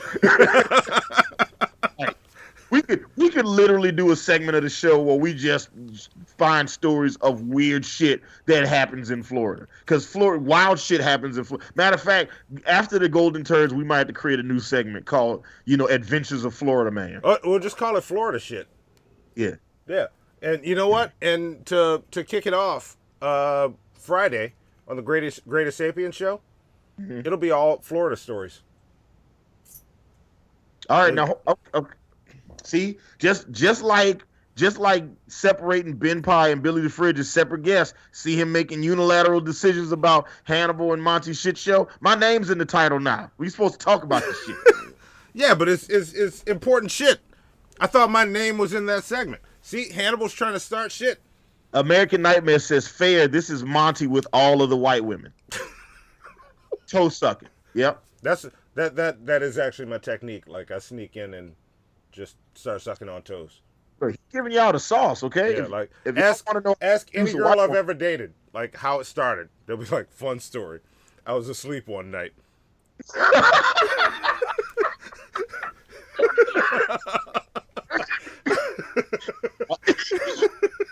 I was ready.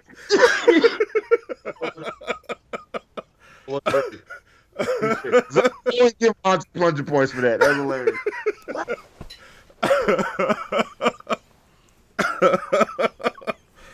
It's true. It's true. It's true. That's how it happens. Mother, that shit. Goddamn. All right, let me get to a couple more of these so we can move on to the next thing. I said Florida. E.M. Dubois says Florida man up in his game these days. Juggalo V says fair. Dildo the Penetrator says the gun was his love gun. Brett Keane needs to get his life straight. He must have migrated. I'm gonna say foul. Florida is fucking crazy. Florida is fucking crazy. Yep. Mistaken Reaper says fair, but creepy as fuck.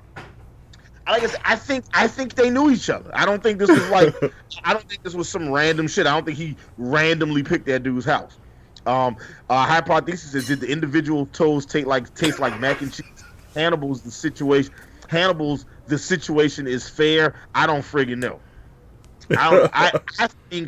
I think the victim knew the perpetrator. Okay. Penultima says fair. Dude got that fungal fever. Who said that? Penultimate. All right, Yeah. penultimate gets more. God damn. More plunger points for penultimate. Yeah. That shit is crazy. I want to hear Stevie Wonder sing Fungal Fever now. I got fungal fever. You got fungal fever. She's got fungal fever. We're in love. So look, I watched Jungle Fever as an adult, and I was like, man, this is a bad movie. This is not a good movie. And let me save that rant for Black History Month. Let's see. He said Papa Head said he thought he had to pay for toe sucking. Right? Joshua DeForce says, did you guys hear? Oh, what happened? God damn it. Fucking chat. You fucking refreshed and I lost it. Oh, where was it? Joshua DeForge. There it is. Said, oh, I lost it. It's gone. Damn. Joshua, I just know I was reading it. Jeff Holiday says, I'm picturing Von Helton gumming Brett's toes. He actually said Vorn Helton. Yes. I want to say, Jeff Holiday says, I'm picturing Vorn Helton gumming Brett's toes. That is awful. Okay, that is an awful image to have put in my head, Jeff Holiday. You are just a mean bastard. You are for even putting that picture in my head. It's fucking fuck. Yeah. You got it up? All right. Yeah. It concludes fair or foul. Now that that's done, let's move on to our next segment. Let's hit it. Let's do some shit we don't care about. Go ahead and pull up the stories. Now, in a desperate attempt to fill 24 hours of programming, here's some bullshit that happened. We've got some footage here of the bullshit, which began just after 3 o'clock this afternoon. That's bullshit. This is bullshit. This is bullshit. You know what? This is bullshit. This is bullshit. This is bullshit. This is bullshit. Everything that guy just said is bullshit. Thank you.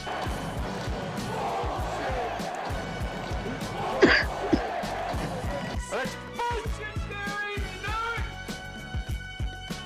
Okay, music stop. Send the beat fucking with you. Yep.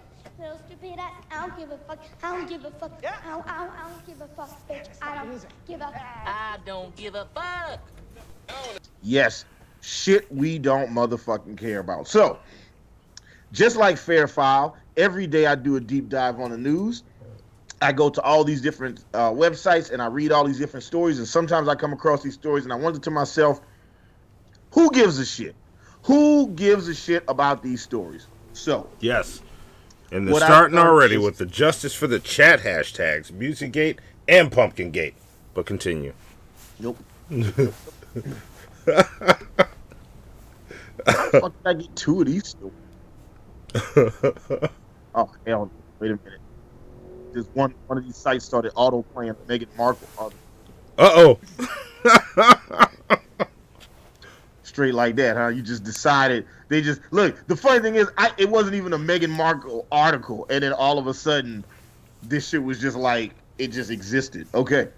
All right.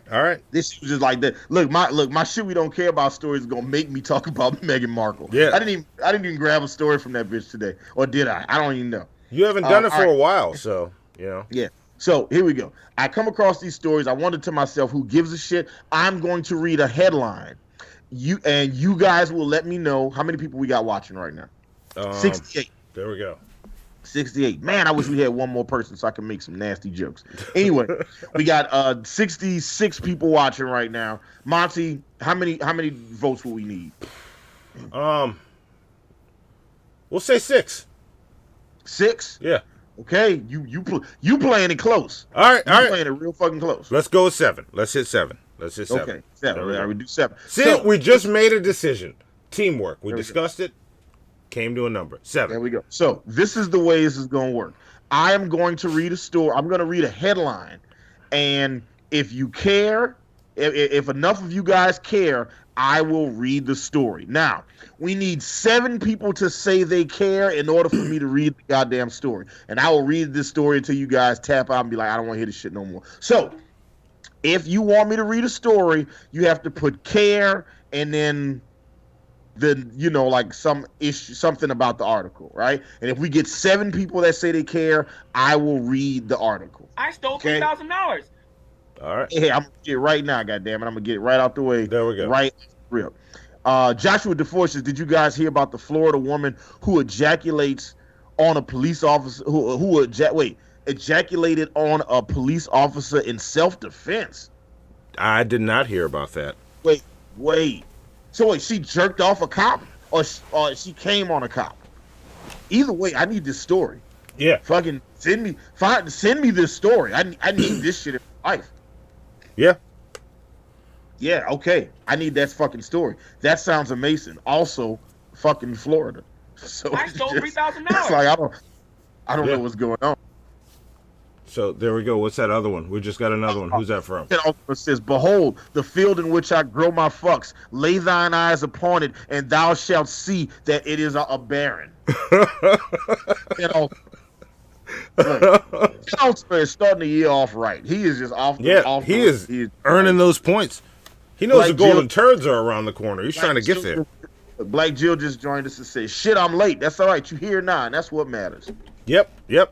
So we're doing shit we don't care about. I'm gonna read a headline. If you give a shit, if 7 of you give a shit, I will read the story. Okay, but it's got to be 7. Yep. 7 of y'all got to give a shit about the story, and you can't just say you give a shit about all stories. You got to say you give a shit about this particular story. Yeah, and you have to say the story name.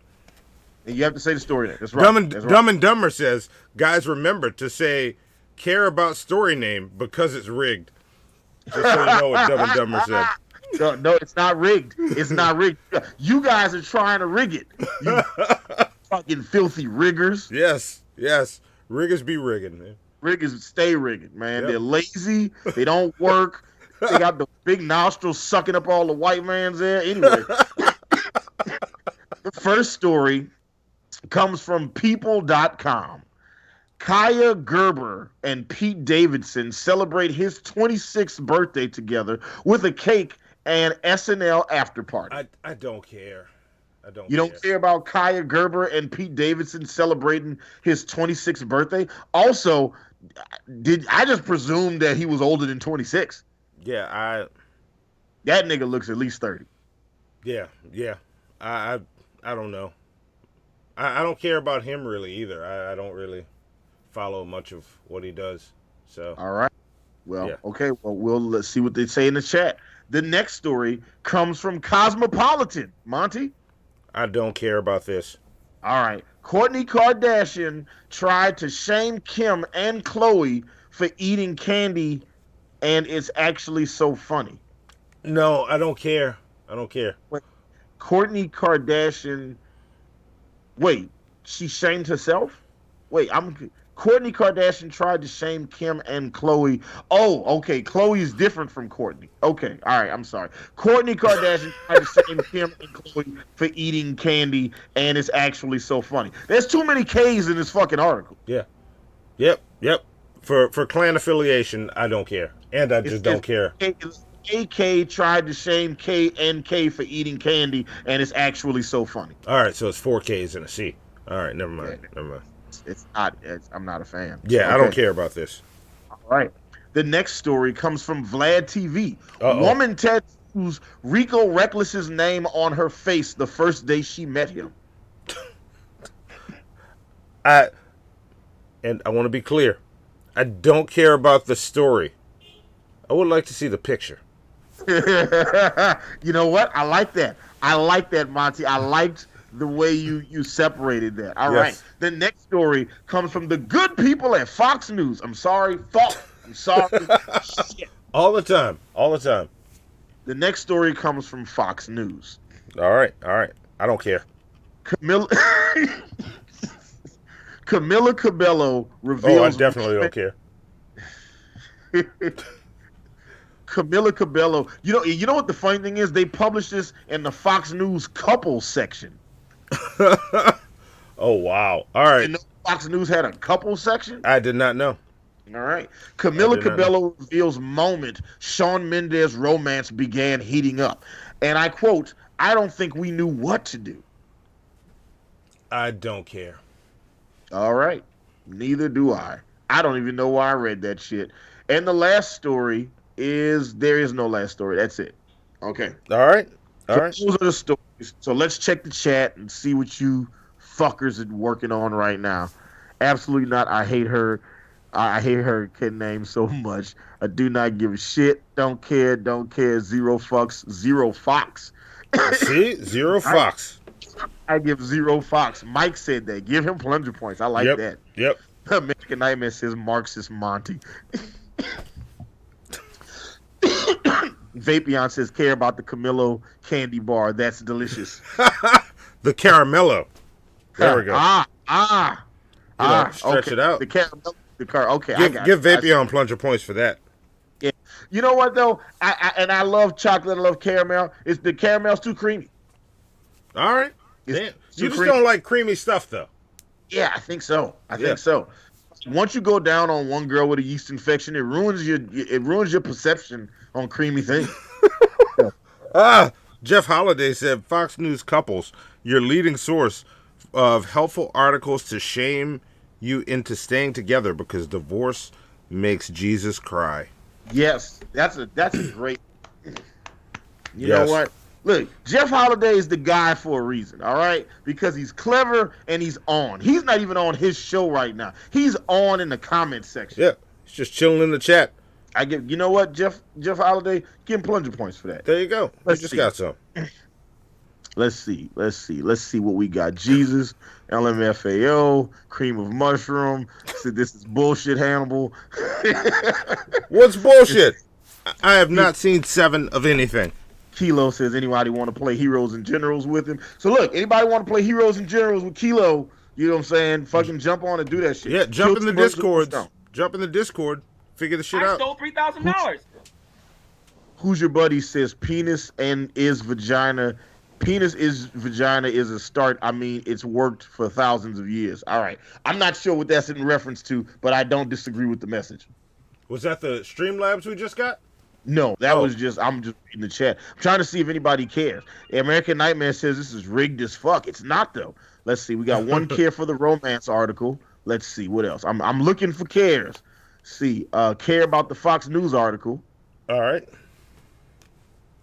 He said care about the girl's dumb decision. All right. Shout out to Vapion. You know what, Vapion? You get plunger points for that because I love that you don't really care, but you try to make yourself care, and I like the way you frame. He says I care about the girl's dumb decision. The chick that got the Rico Reckless face tattoo. Yeah. So we got 2 for the fake. We got 2 for the face tattoo. 3 for the face tattoo. All right. Let's see. 4 for the face tattoo. All right.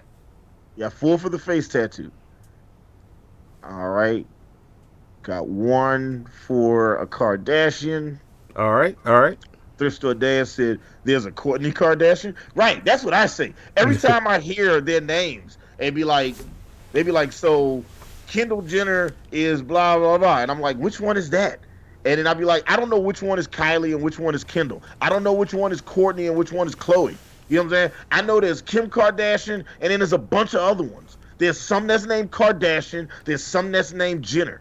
You know, some of them was a product of OJ's defense lawyer. Some of them was Bruce Jenner's kids, and one of them is OJ Simpson's daughter.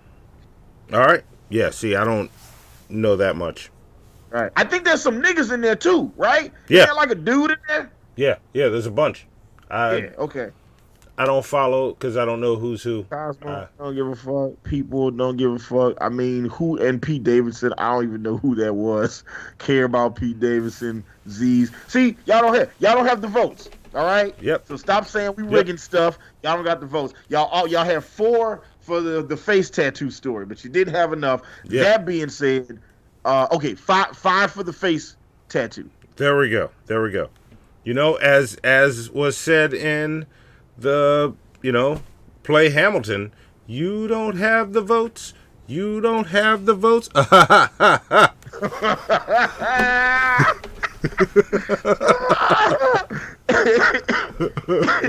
Spec says, I care about the last story that there isn't. There you go. Yeah, There you go. The See? story that I didn't read, that didn't exist, then there we go. And that concludes what is supposed to be the fastest segment on the show. Yes. Shit we don't care about. Look, that segment only exists to be a segue into our next segment, Monty's important shit. So now that we've gone through all the shit that nobody cares about, now let's see if Monty has some important shit that we should care about. I You got do have some important Monty? shit. I do have some important shit that we should all care about. Fantastic. So let's go into it. FlyingZombies.com, Blog Talk Radio, and Team MFN proudly present Hannibal and Monty's Action News with L. Damon on sports, Keith, the man on the street, meteorologist scientist Mel on weather, and Hannibal and Monty's Action News anchors, Hannibal and Monty. And now, here's lead anchor Monty with Monty's important shit.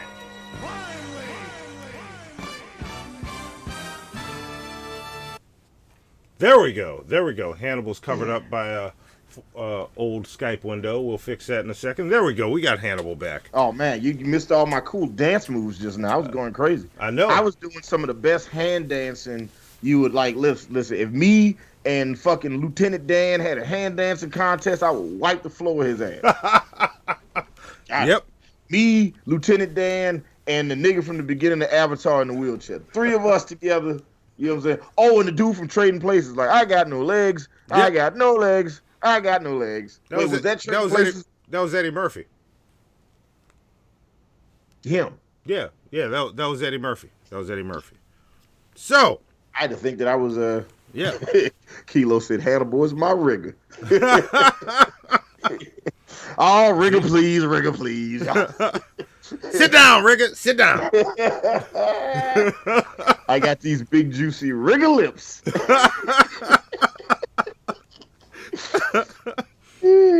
All right. This is important shit where I'm going to bring you 5 stories that I found scrolling around the internet in my news feed and just when I'm dicking around on my phone. But not 5, 4. Sorry, I said 5. 4 stories. One of them I made up. And it's up to you shitheads. Where are you? You're there. Shitheads are over there. It's up to you guys to figure out which one is fake.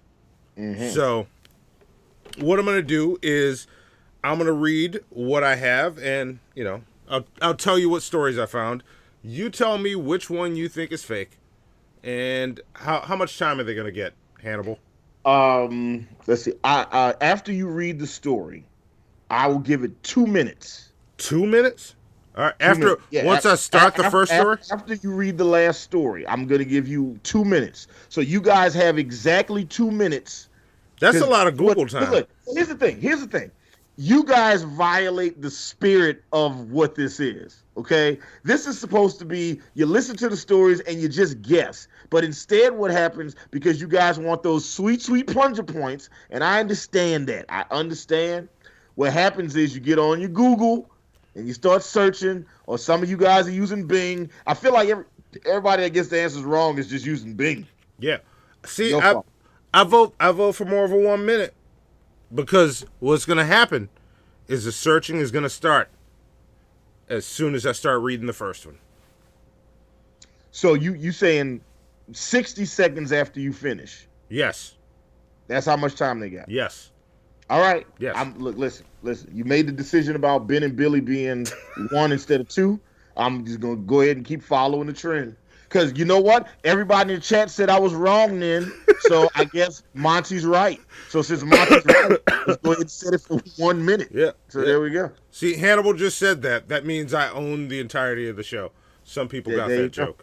There you go. It's like he owns the whole show, perpetuity. He can kick me off whenever he wants. This is just like that other show this happened to. You know the one I'm talking about. I don't even know what show you're talking about. Right? You remember when they did that on Friends? Yes. Oh, yeah, when that happened on Friends. Yes, I remember that.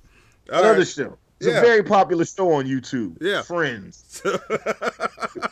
where the one friend took complete control of the show. Yeah. I remember the that. friend off. Yeah, I remember that. But y'all heard Hannibal. Like, this is mine now. Apparently. All right, I got my timer ready, and I'm getting ready to write the stories down. Hold on, let me open up a document, and boom, here we go. All right, Monty, you good to go? After you read the last story, 60 seconds, and then once we hit the timer, I'm going to let you guys know this is the cutoff. Look, Ecstasy Bell is already saying story 3 is fake. Ain't that a bitch? He's calling it already. And you know what? If he's right, I feel like he should get extra plunger points. Yeah. How many plunger points are you giving out tonight, Monty, for people who get the story? How many are we giving out? Whatever the number is, Ecstasy Bell gets quadruple if he or she is right. Okay. For guessing without hearing the stories, because that's your only guess. So we got to make it count. So 245 plunger points. 245. All right. Yeah. The bottle of Theraflu Max I have right now. Has 245 milliliters in it, so that's how many plunger points you get. Also, the Theraflu Express Max, severe cold and flu has been really getting me through a tough time, so I appreciate that. Also, Theraflu Express Max, give Hannibal and Monty some money. Okay? See? You just need some money, Theraflu, all right? Yeah. And look, we didn't even use this to cook meth with, all right? I used it for my throat. Yep. And look, and remember, as y'all throw money into Streamlabs, Hannibal is going to get with Shabisky and make the most awesome Shabisky song y'all have ever heard. This is going to be the song that we meet the Stream Gold Challenge. I am going to and I'll make the video together. Yeah, I'll get with Shabisky and I'll go, look, this is the footage I need. I'll make the video to go with it. Yeah. So there you go. So help us hit it. Like Jill said, she get a plunger points from the last one. You know what? I got you on this one. Yeah, we'll get them at it. We're a little behind on plunger points. Golden Turds coming up, but by the Golden Turds, all of the plunger points will be there just in time to get wiped out. If you're close to the running, you will be in there. So we're on it. Yeah, Hibisky. No, it'd be Hannibisky. There you go. See? Or see and now because I was gonna go Shabanable, but Hannibisky is better. All right, here we go. All right, Monty, you ready? Go ahead and start reading those stories. Let's do this. So, the first story, a woman in Wichita Falls riding a cart drinking wine from a Pringles can was banned from Walmart for drinking wine from the Pringles can. What? She filled her Pringles can with wine. All right. I'm going to keep it moving. So, Google time. All right. And another one is a man in El Paso, Texas was arrested for child endangerment for charging neighborhood kids $5 to touch his horse's penis.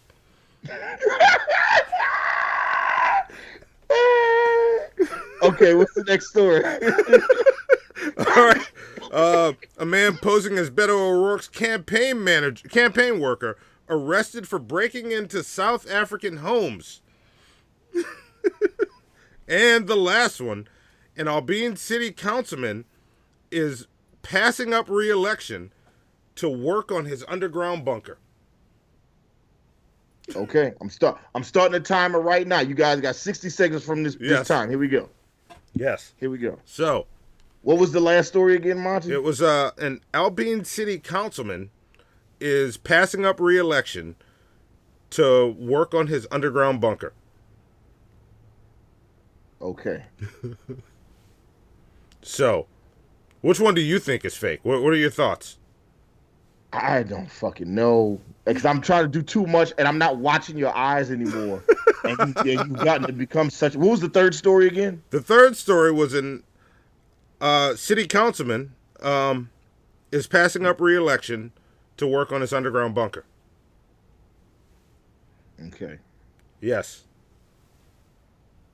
All right. Giving it 14, 13, 12, 11, 10, 9, 8. Let's get those votes in. Yep. Almost out of time.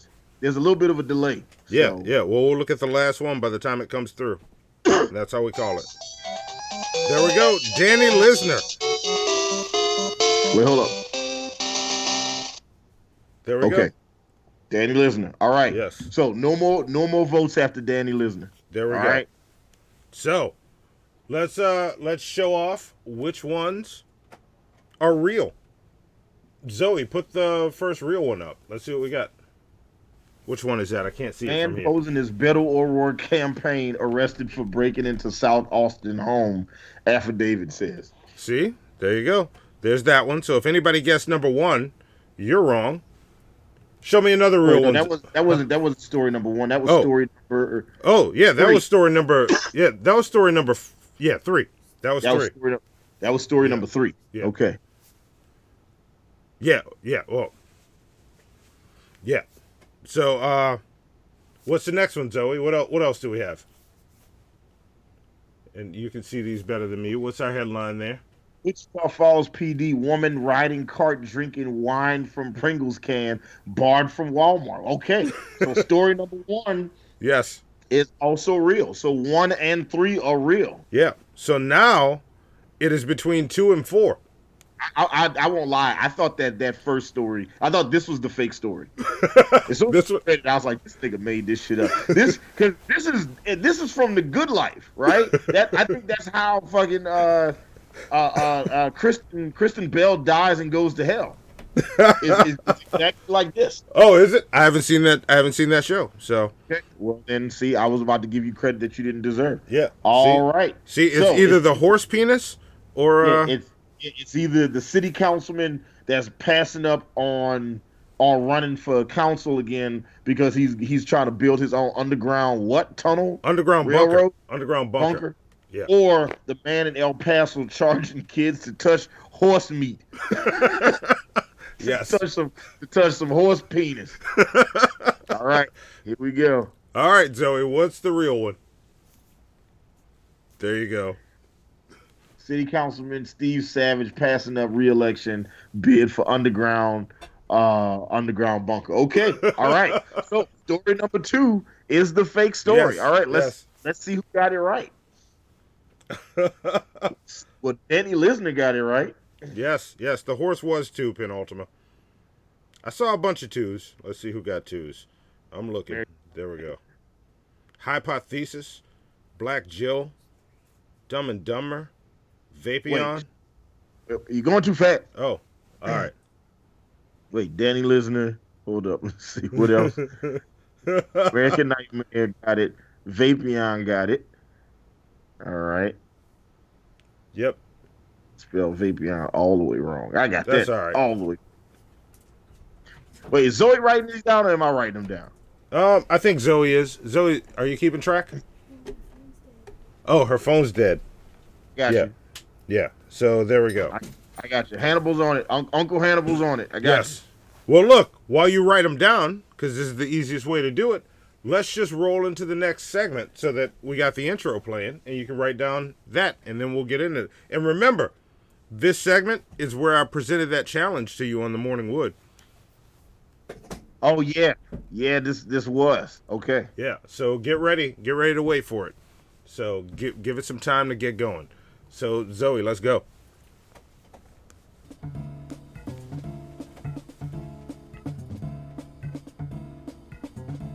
Hannibal and Monty's Shit Show presents. Check that shit out.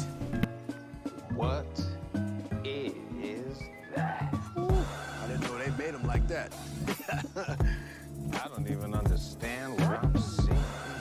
Remember that shit I gave you last week, nigga? It's nothing, nigga. It's nothing. It's nothing, nigga. Nigga, it's nothing. This shit right here, nigga. This shit right here, nigga. Right here, this shit, nigga. This shit here, nigga. Check this shit out. Name is Chris the Corner Gunner like, nigga.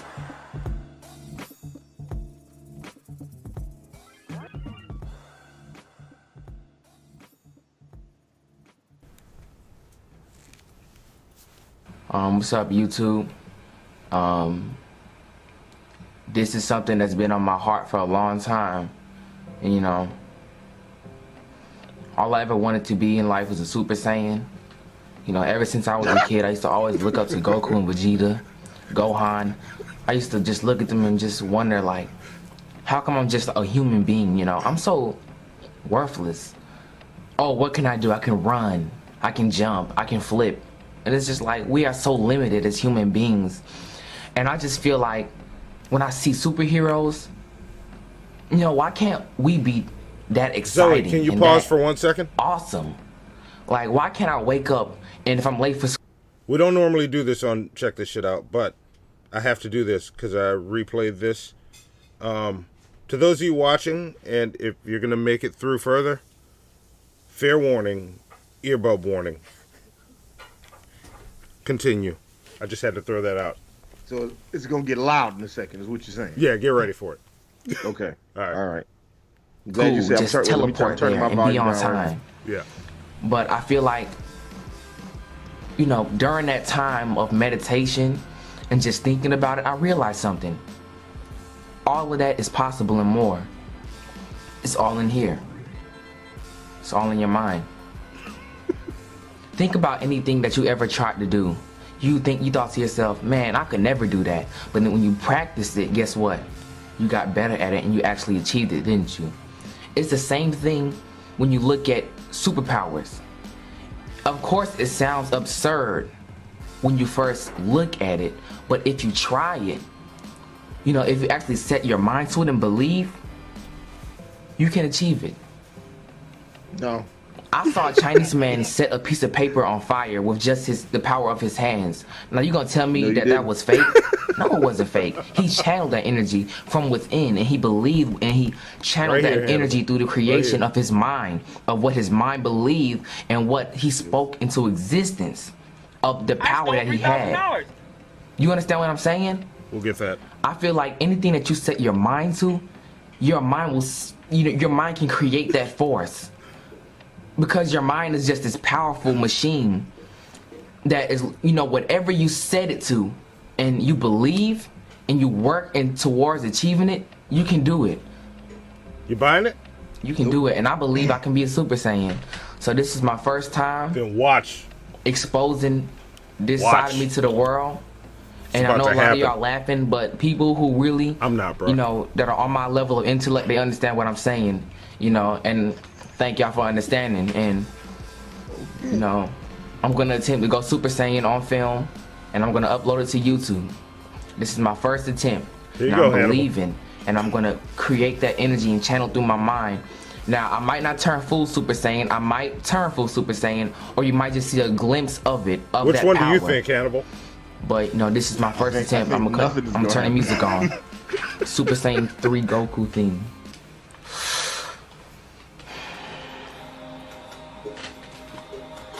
Here we go. All right.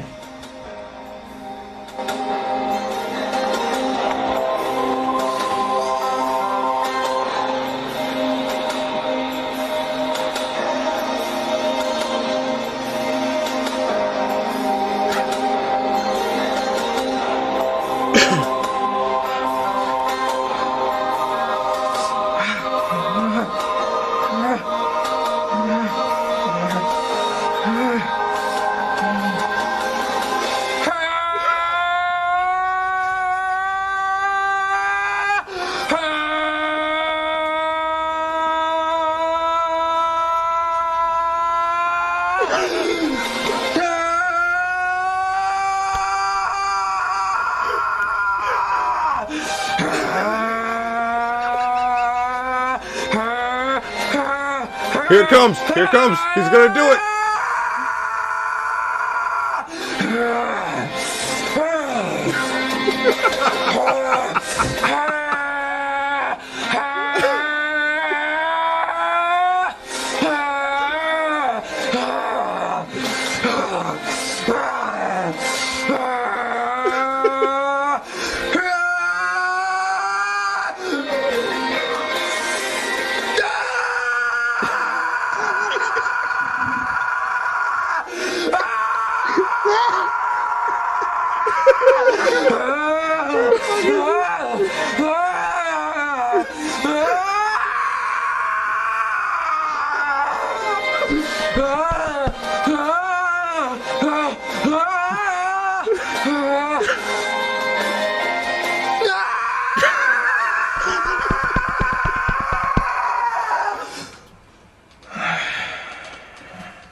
My name is Jalen, and I am a Super Saiyan.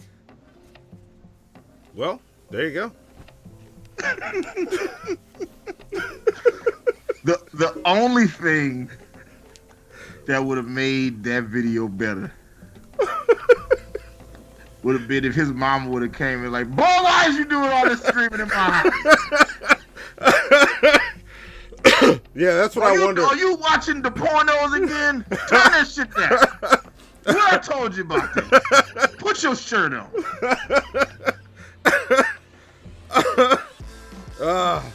But yeah, there you go. There you go. I forgot who this was. We watched this guy on DP, and Hypothesis said DP watched this one years ago. But we watched a different video from him, and somebody sent this to me a while back, and I just haven't played it on Check This Shit Out yet. So there you go. There you go. Yeah. Okay. You can that pause shit it, was Zoe. funny. It made me laugh. It made me laugh. That shit was hilarious. Yeah. So there you go. That was Check This Shit Out for this week. Missy Ann says, so that's what my kid is doing in the shower.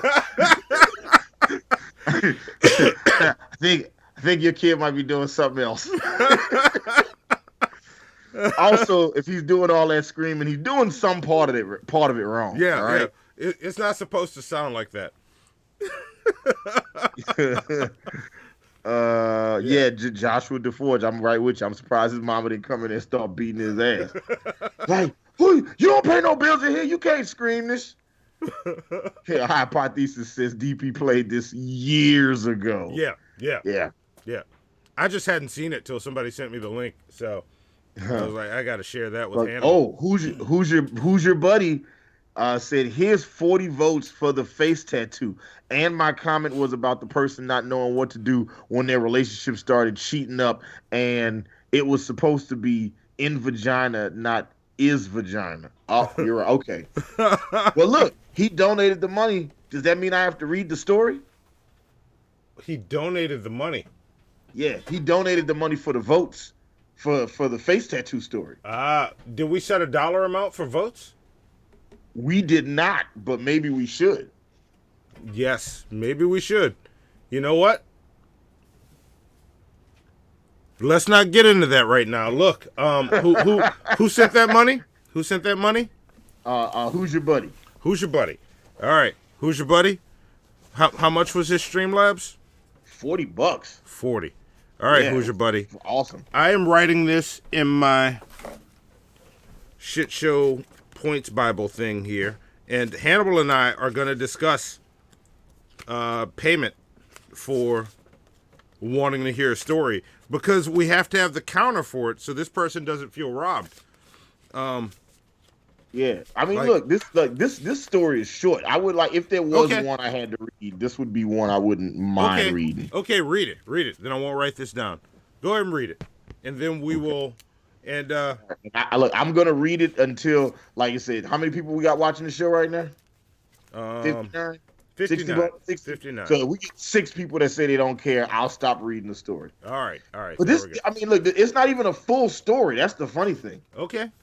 Well, read away. Says, so this was the woman who tattoos Rico Reckless's name on her face the first day she met him. If I send you a video, you have a video? Yeah, I have a video. Send it to Zoe. All right, Zoe, I'm about to send you a video right now. Zoe, there we go. All right, Zoe, I just sent you an email with a link to the video. So I'm gonna read the story while she gets that loaded up. Okay. It says Rico Reckless's fan tatted his name the first day she met him. It says Rico Reckless has some dedicated fans. The Chicago rapper uploaded a video of a woman that got his name tattooed on her face the day she met him. No word on the woman's identity, but Rico approved by captioning the photo with 2 heart emojis. You can check out the full video above. All right. That's it. That's all of it. Oh, that's the whole story? All right, here comes this video. Zoe's pulling it up right now. Yeah, she's trying not to dox herself with her email address, so she's looking. Somebody in the chat says, I believe that's a thought to. not a tattoo. She said that's a thought too, and she's a thought too. That's a bar. That is a bar. That is a bar. That's a bar. That's a bar and a half. All right. Zoe's got the video on Vlad TV pulled up. Go to the you got it right there. Let's check this out, and you might have to scroll up so we can see it. All right, there we go. I like the split screen.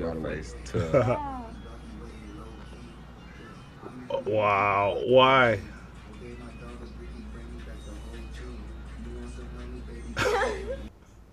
Why does she do that? That was play it one more time, Zoe. This is so short. Yeah. Your face tough.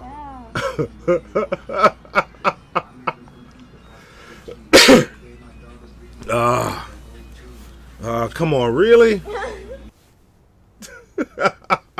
So I've never heard a Rico Reckless song. I don't even know who the fuck Chicago. Rico Reckless is. I wasn't completely sure he was a rapper until they said it just now. Oh yeah, that's bad. That's terrible. Yeah, and Favorino's right. Not as bad as I thought it would be either.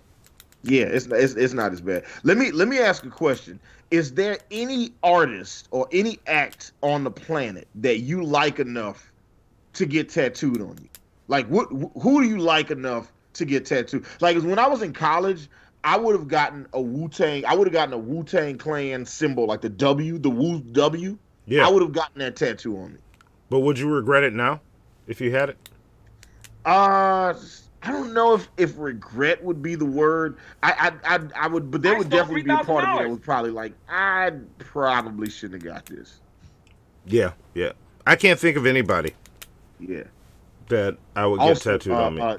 Joshua DeForge resent the link. And look, I wanted to tell you, Joshua DeForge, I got the link to the story you sent because this story is going to be a part of my next Fair File. Okay, or if we just do the whole episode about just crazy shit Florida people do, this is definitely going to be on that list because this story is incredible. The headline says Miami stripper arrested for squirting vaginal fluids at police officers in self-defense. That's the best headline.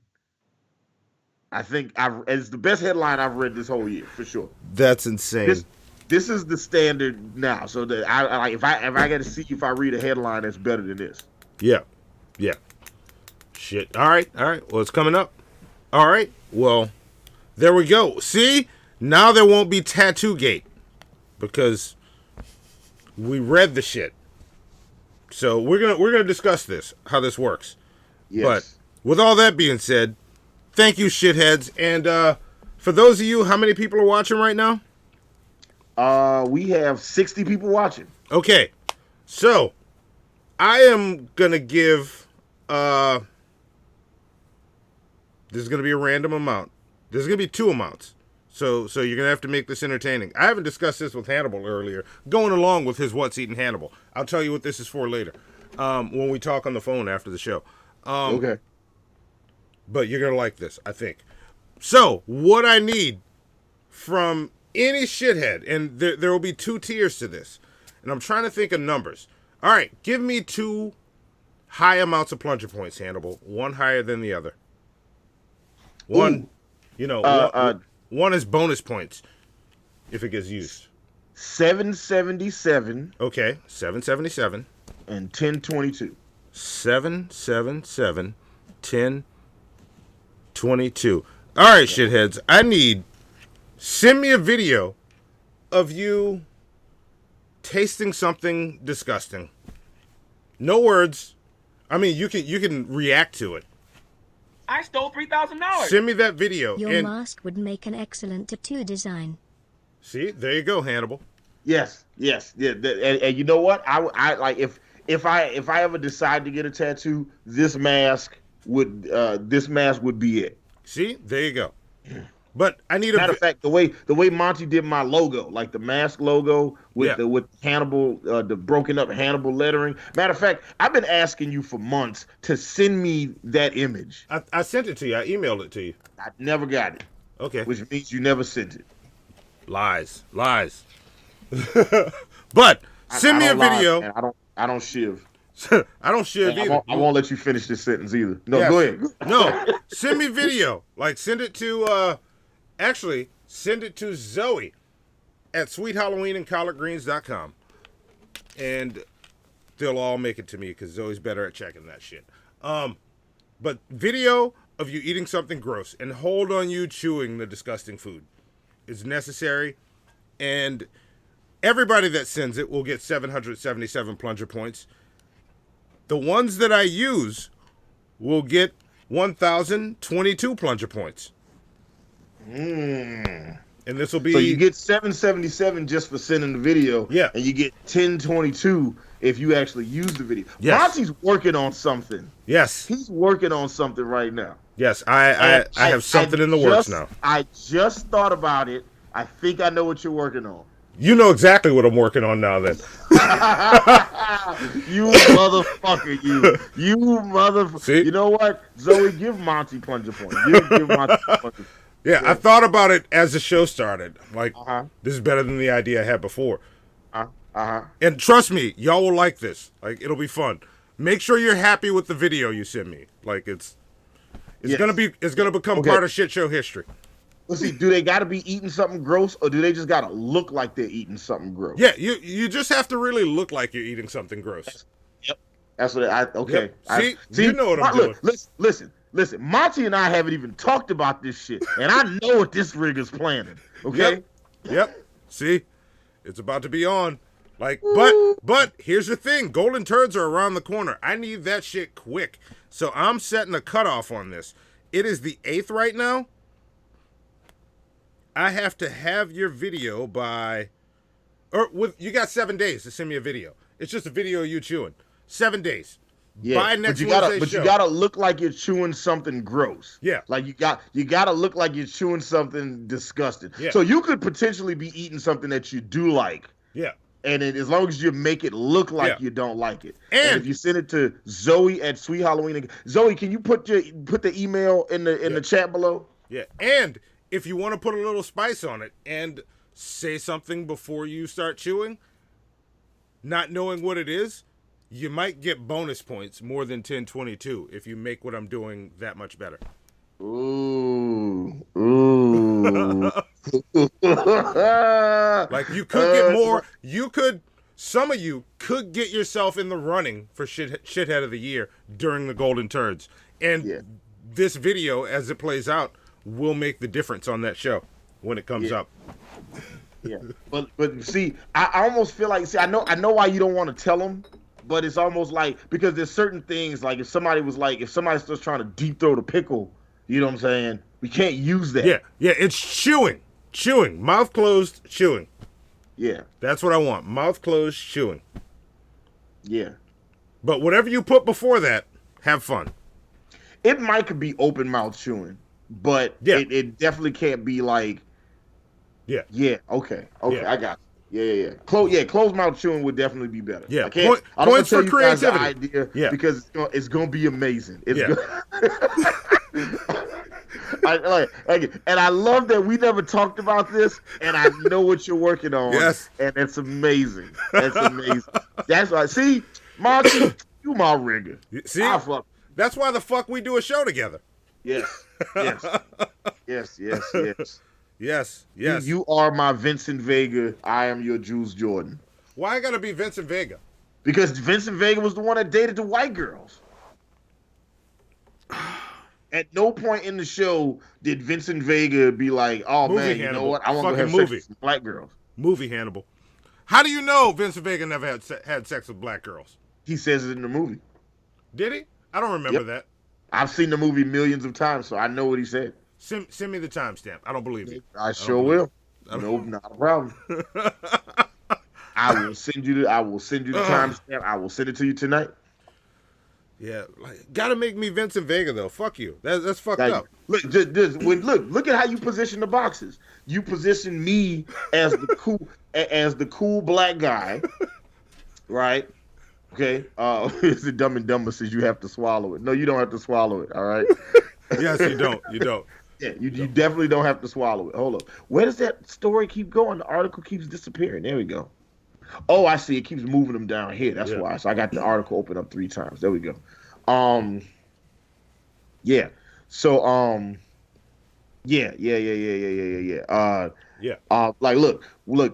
First off, thank you guys for watching Hannibal Monty Shit Show. Like I said, all the time. The show that Monty and I do, this is our regular show. This is what you guys are seeing. These are the regular conversations Monty and I have on the phone on a regular basis. And look, when you throw Ace Wonder and E Green in the conversation, that should be like, I can't tell you how many times we'll be on the phone just talking, and Monty would be like, see?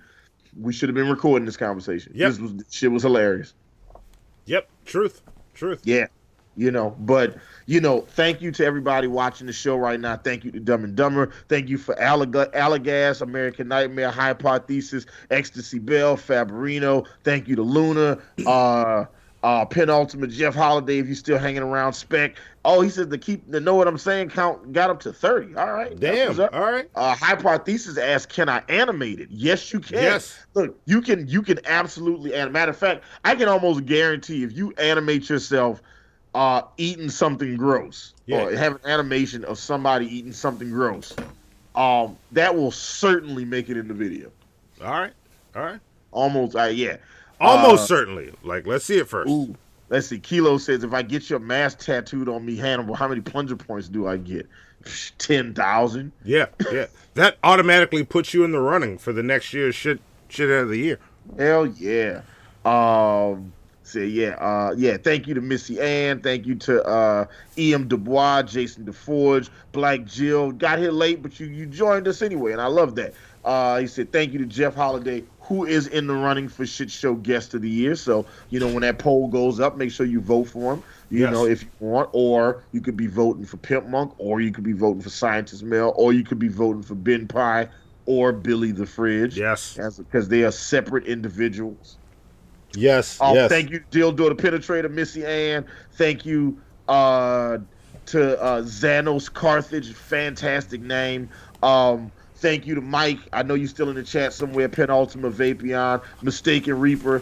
Thank you guys so much. Thank you to Who's Your Buddy. Thank you for Joshua DeForce for sending the fucking link to the Miami story that I'm gonna be using next week.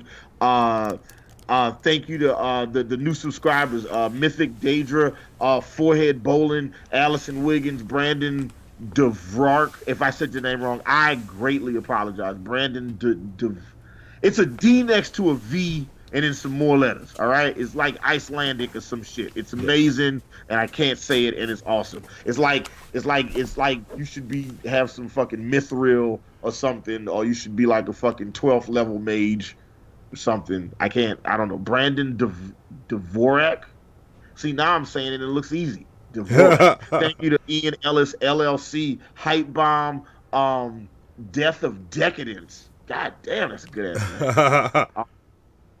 You know what I'm saying? Fucking y'all making me seem like Hannibal the Beat Animal is enough. Thank you guys so much for watching the show. You guys are incredible. The show wouldn't be what it is without you guys. Absolutely. Watching it. You know what I'm saying? And then y'all get to watch me and Monty just do what we do best, which is just talk a lot of shit. You know what I'm saying? And again, Monty, look, I got to give credit where credit is due. Monty and Zoe do an incredible job with the show. Zoe is a fantastic producer. That's why she's also producing the Audacity for Scientist Mel. So if any other podcasts out here need an underage teenage girl to produce their shows, then we got you set up there. You over go. here. There you go. And I don't know if you guys have just noticed how the show has been progressively looking more and more awesome. Like when Monty and I go split screen, I'm on one side, he's on the other side. All this shit is planned. It's all strategic. The music, the videos, the audio, everything is good. You know what I'm saying? That's why I'm behind Samuel L. Jackson's black ass, and Monty is behind Vincent Vega's white. You know what I'm saying? Because Vincent Vega not only dates white women, but he also in the movie, when the movie came out, John Travolta got nominated for Best Actor instead of Samuel L. Jackson, because he had 2 additional screen minutes of movie time than Samuel L. Jackson did. Okay. So Samuel L. Jackson, had he been nominated for Best Actor, he'd have won. He'd have won Best Actor, but he wasn't nominated for Best Actor because of John Travolta, who dates white women. So I think it's very fitting that you put yourself in the John Travolta box, Monty? I didn't put my. You designed artwork. You know what I'm saying? Right? I mean, technically, you know what, Hannibal? Don't do. Okay, look, listen. Just admit that This was a shit show. Y'all finished or y'all done? I ain't got no more talking. Sweet Halloween in collard greens.